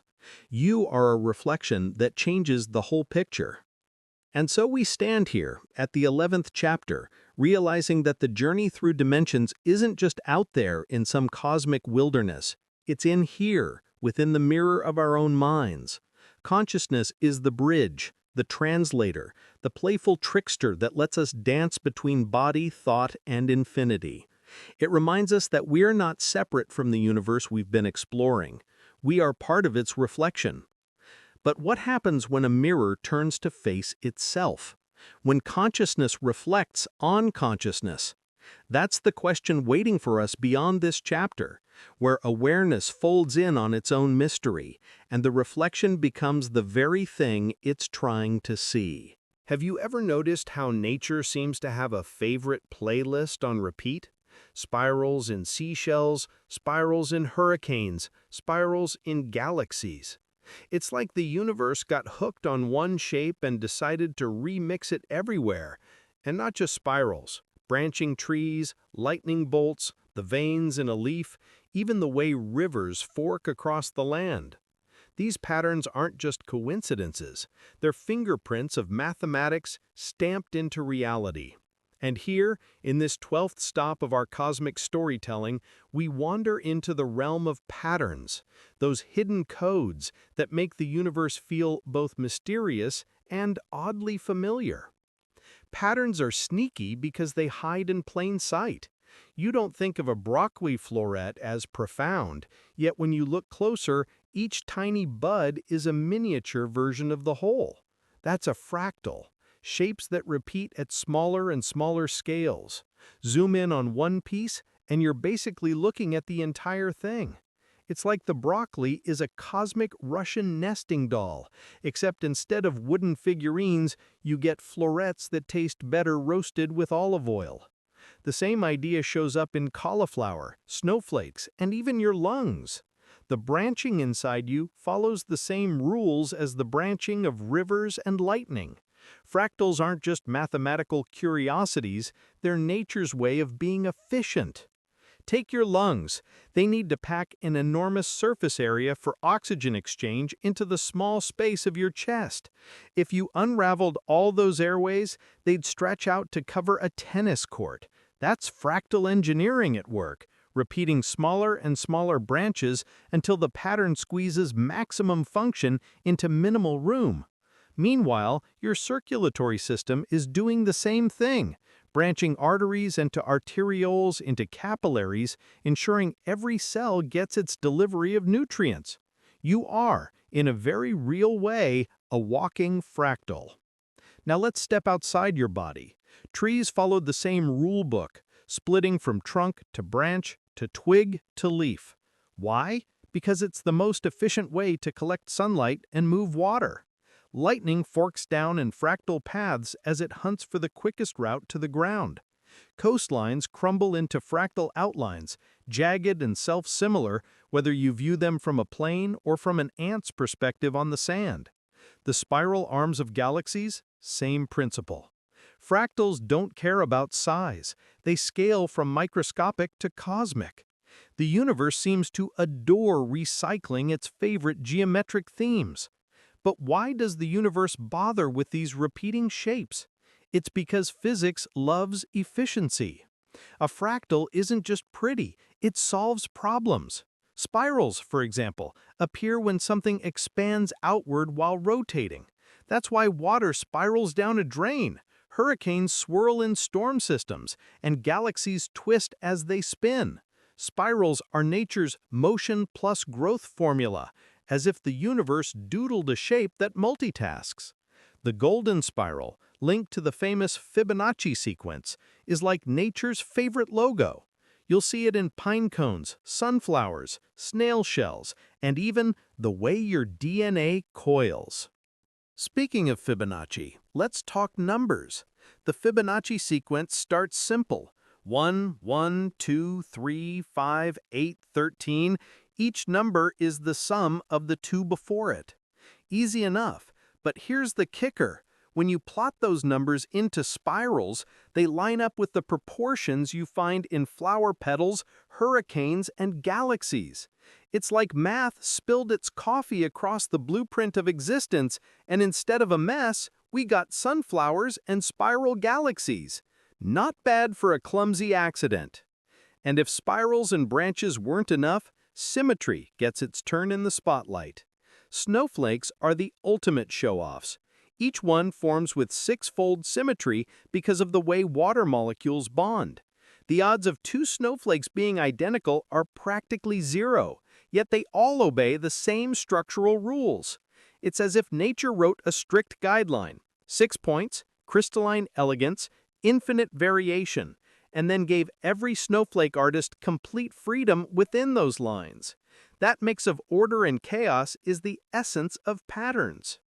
Now here's where things get a bit philosophical. When you recognize these repeating motifs, it feels soothing, almost like listening to a song where the chorus keeps coming back. Patterns are the lullabies of existence. They remind you that life isn't random noise, it's music, with rhythms and refrains. Even your heartbeat is a pattern, alternating beats in a rhythm that keeps you alive. Your brain waves hum along in patterns too, syncing during sleep, focus, or daydreaming. You're immersed in a symphony of fractals and rhythms, even when you don't notice. But not all patterns are calming. Sometimes they're unsettling. Ever seen images of fractals zoomed in endlessly, where the shapes keep repeating with no end in sight? That infinite recursion can feel dizzying, even a little eerie. It's like staring into the abyss of mathematics and realizing the abyss is staring back, but in perfect symmetry. The Mandelbrot set, one of the most famous fractals, is made from a deceptively simple equation, but when visualized, it reveals an endlessly intricate landscape of spirals and shapes that repeat forever. Stare long enough, and it feels less like math and more like some hidden world the universe accidentally left unlocked. This is where the mirror of consciousness from our last journey ties in. Your mind craves patterns. It's wired to find them even when there aren't there. That's why you see faces in clouds or hear phantom ringtones when your phone hasn't buzzed. The brain is a pattern detection machine tuned to spot repetition and rhythm because doing so once kept your ancestors alive. Hear rustling in the grass? Pattern recognition might save you from a predator. Notice that fruit ripens in the same season every year. Pattern recognition means survival. The habit stuck, and now we apply it to everything: art, music, math, even cosmic speculation. And patterns aren't just for survival. They inspire creativity. Artists from M.C. Escher to Jackson Pollock have played with repeating shapes, symmetry, and chaos. Musicians use rhythm, basically sound patterns, to trigger emotions and memories. Poets weave repetition into verses to give words a heartbeat. Patterns give form to expression, a scaffolding on which imagination builds. Without them, art would be noise and randomness. With them, it becomes something that resonates. Now scale up.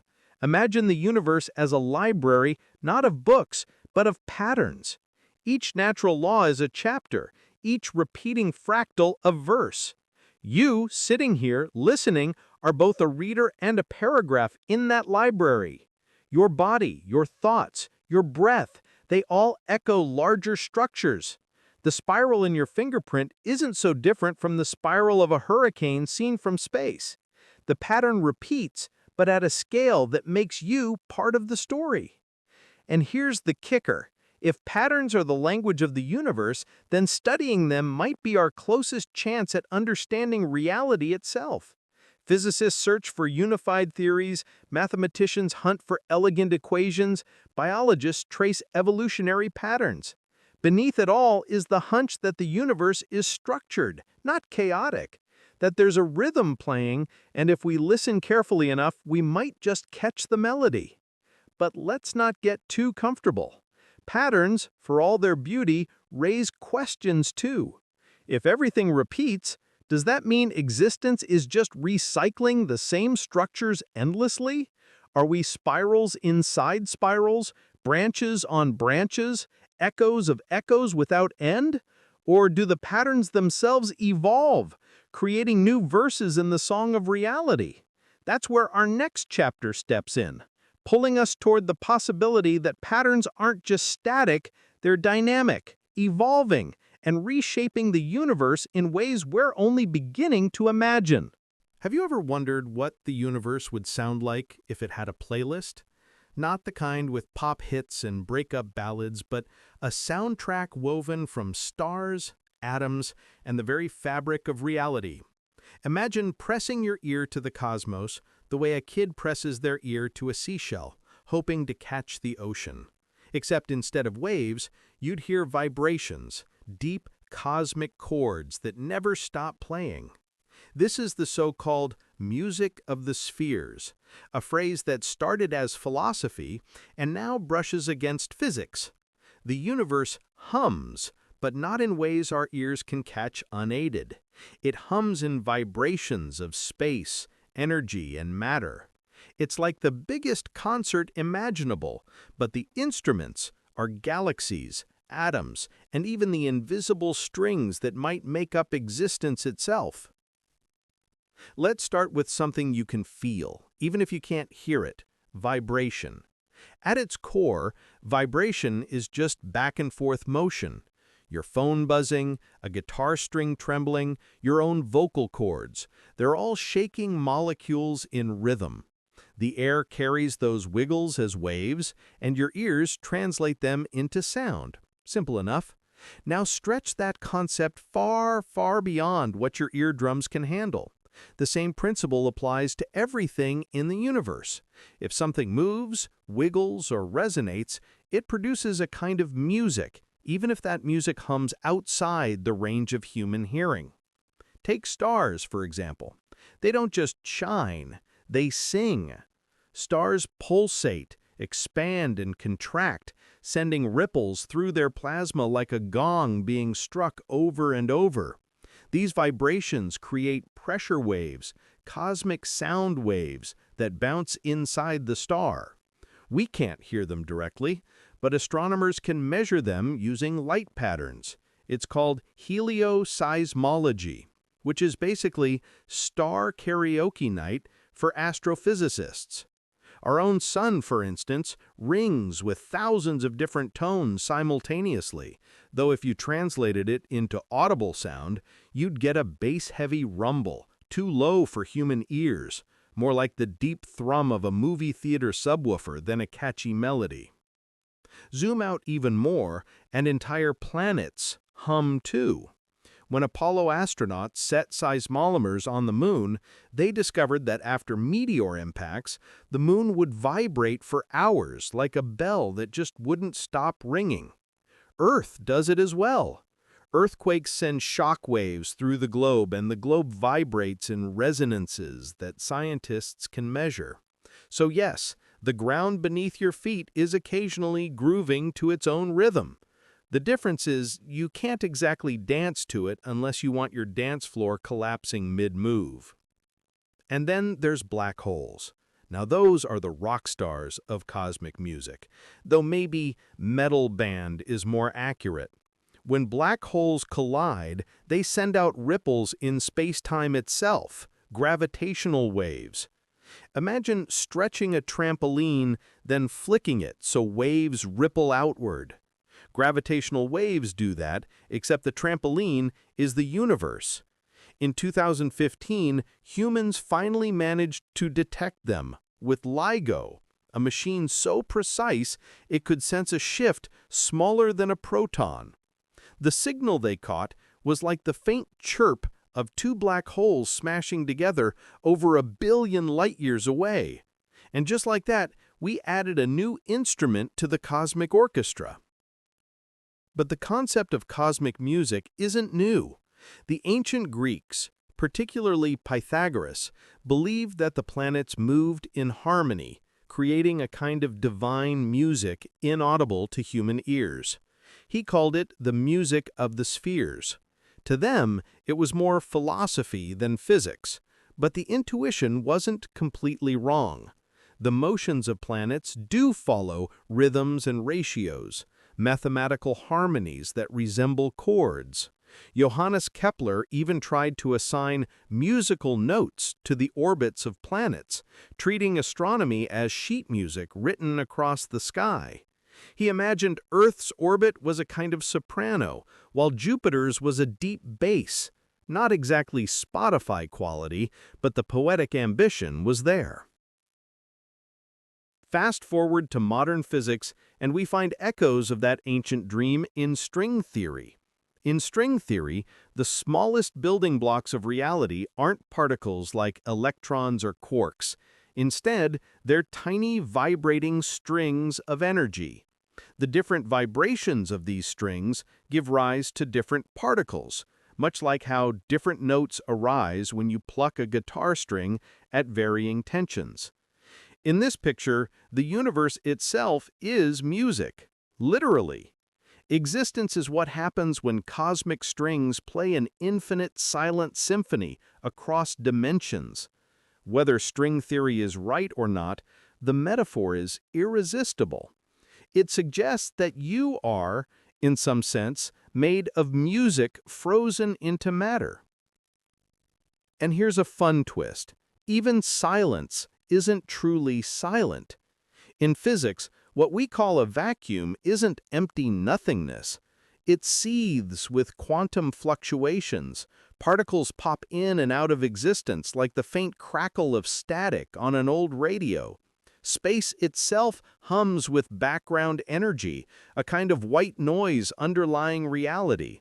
And then there's the cosmic microwave background, the afterglow of the Big Bang. If you translate that radiation into sound, you get a low hiss, an echo of creation, still ringing through the universe. It's like the opening track of everything, still playing faintly in the background nearly 14 billion years later. Think about that. The Big Bang wasn't just an explosion of matter, it was also, in a way, the first note. Ever since, the cosmos has been vibrating, resonating, and composing. Some frequencies are too low for us to hear, some too high, some so alien they exist in dimensions we can't even sense. But they're all part of the same composition, which means you, right now, are listening to the universe's greatest jam session even if you don't realize it. The cool part is that you're also participating in it. Every word you speak is a vibration of air.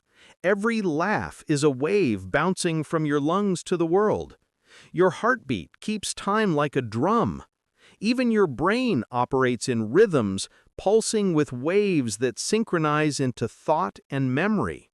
You are both instrument and listener, playing your part in the grand composition. If stars are violins and black holes are drums, then humans are like curious clarinets, sometimes squeaky, but always adding character. And if the universe is music, then what's the melody? That's the real mystery.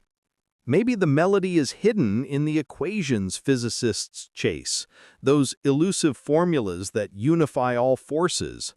Maybe it's encoded in the hum of quantum fields, or maybe the melody is perception itself, the way consciousness interprets the chaos as harmony.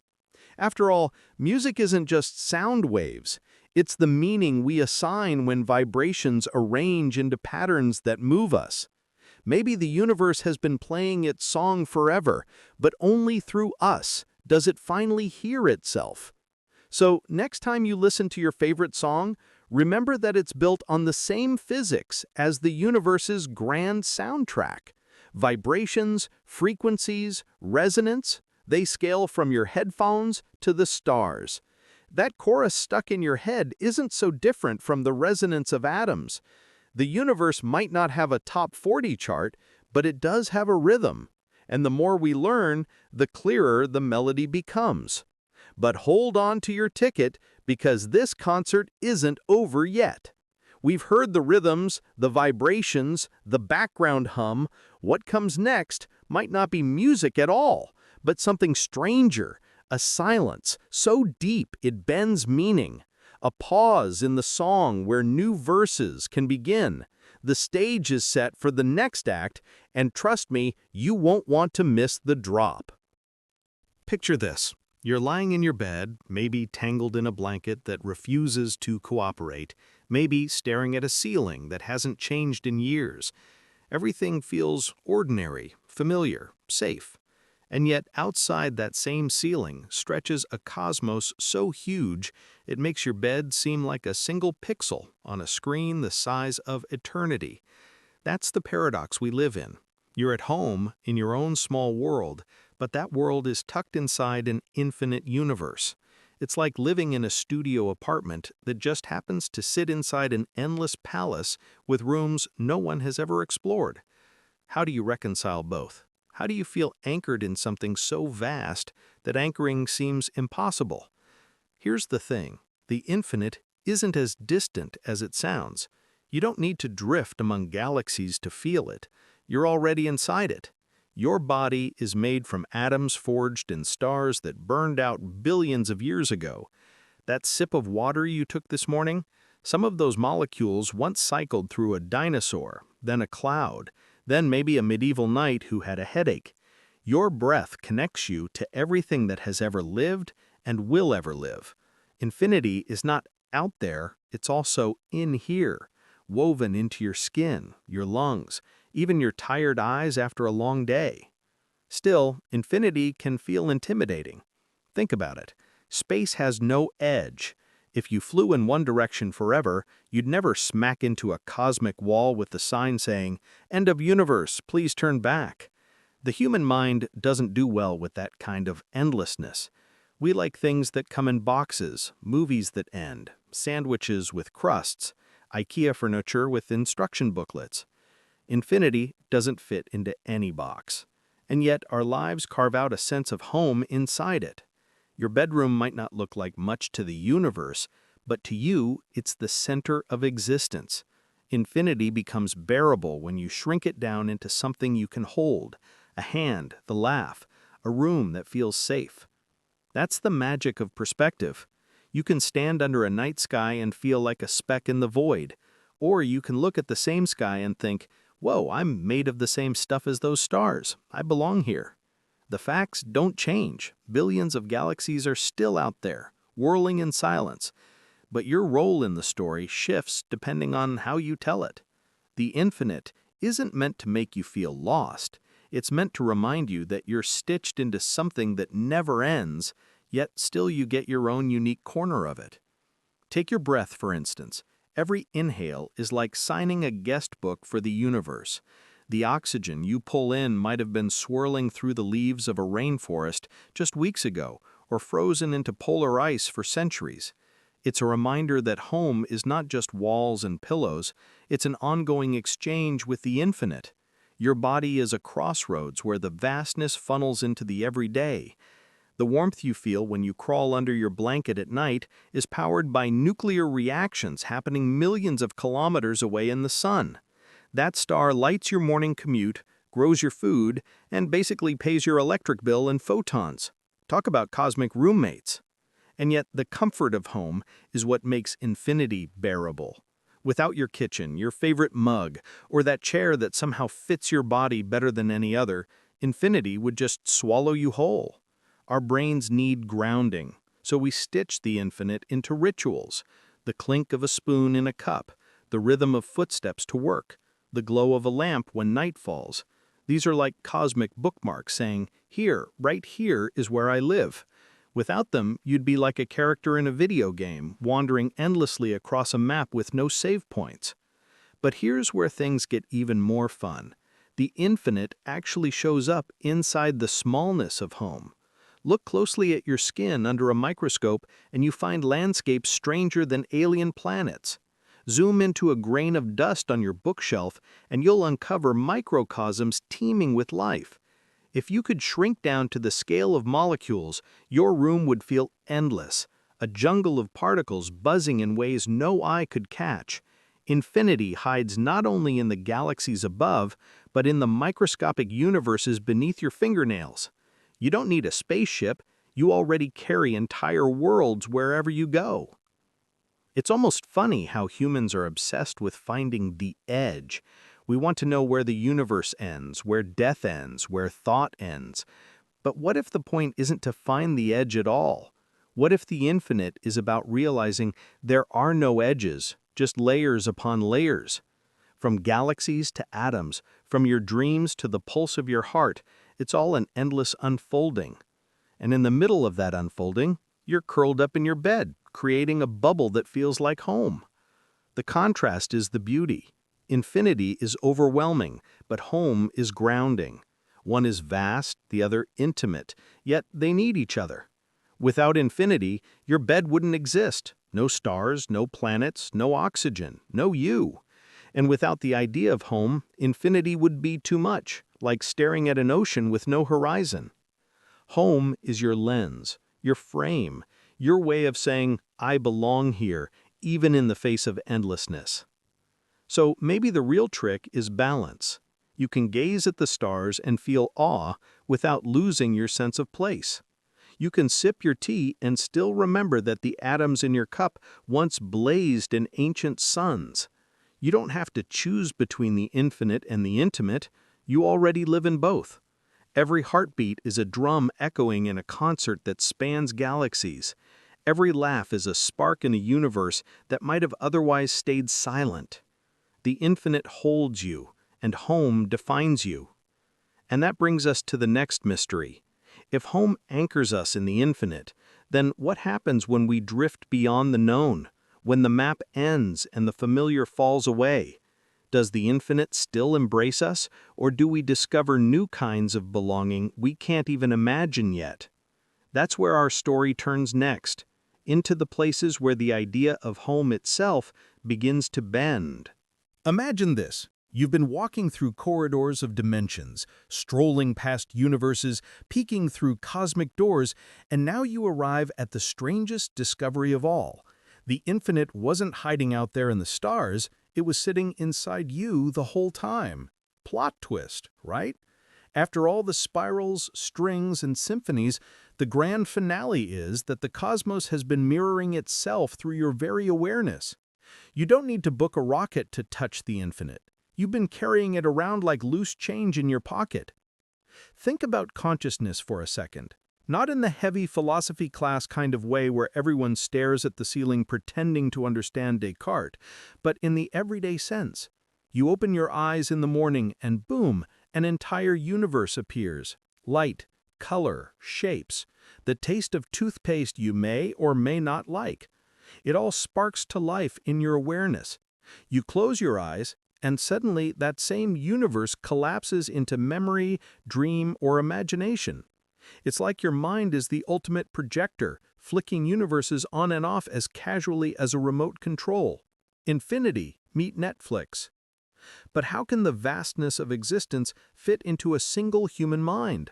It sounds impossible, like stuffing the entire internet onto a sticky note. Yet, in a way, that's what consciousness does.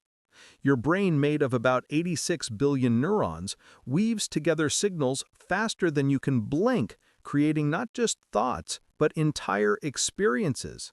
It's not just a machine crunching numbers, it's a theater where infinity puts on a show. The Milky Way swirls in the sky, and you marvel at it not because the galaxy is aware, but because you are. Without your awareness, the stars would burn just the same, but there would be no one to gasp at their beauty. You are the audience and the storyteller rolled into one. Here's where it gets even weirder. Neuroscientists can map the brain in exquisite detail, tracing electrical sparks through neurons like highways of light. They can point at which regions handle vision, memory, even your love for tacos. But none of that explains why any of it feels like something. Why do you not just process information like a computer, but actually experience it? That enigma is known as the hard problem of consciousness. And honestly, it earns its name. It's like asking why chocolate tastes good instead of just being molecules on your tongue. The raw fact that you experience life at all, that there's a you here listening to these words, is as mind-bending as any black hole.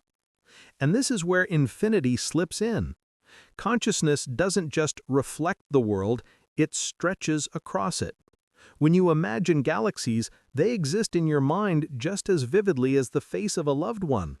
When you dream, your brain generates entire universes with laws of physics that don't exist anywhere else, yet they feel real until you wake up. Your awareness isn't limited to what's around you, it can hold countless realities. That's not just poetic, it's practical evidence that the infinite is not an external property, but a dimension running through your being. Take memory for an example. Every moment you've ever lived is stored inside you, scattered in neural patterns waiting to be reactivated. With a smell, a song, or a flash of light, whole timelines come back. That childhood afternoon in a park, the laughter of a friend long gone, the taste of mangoes in summer.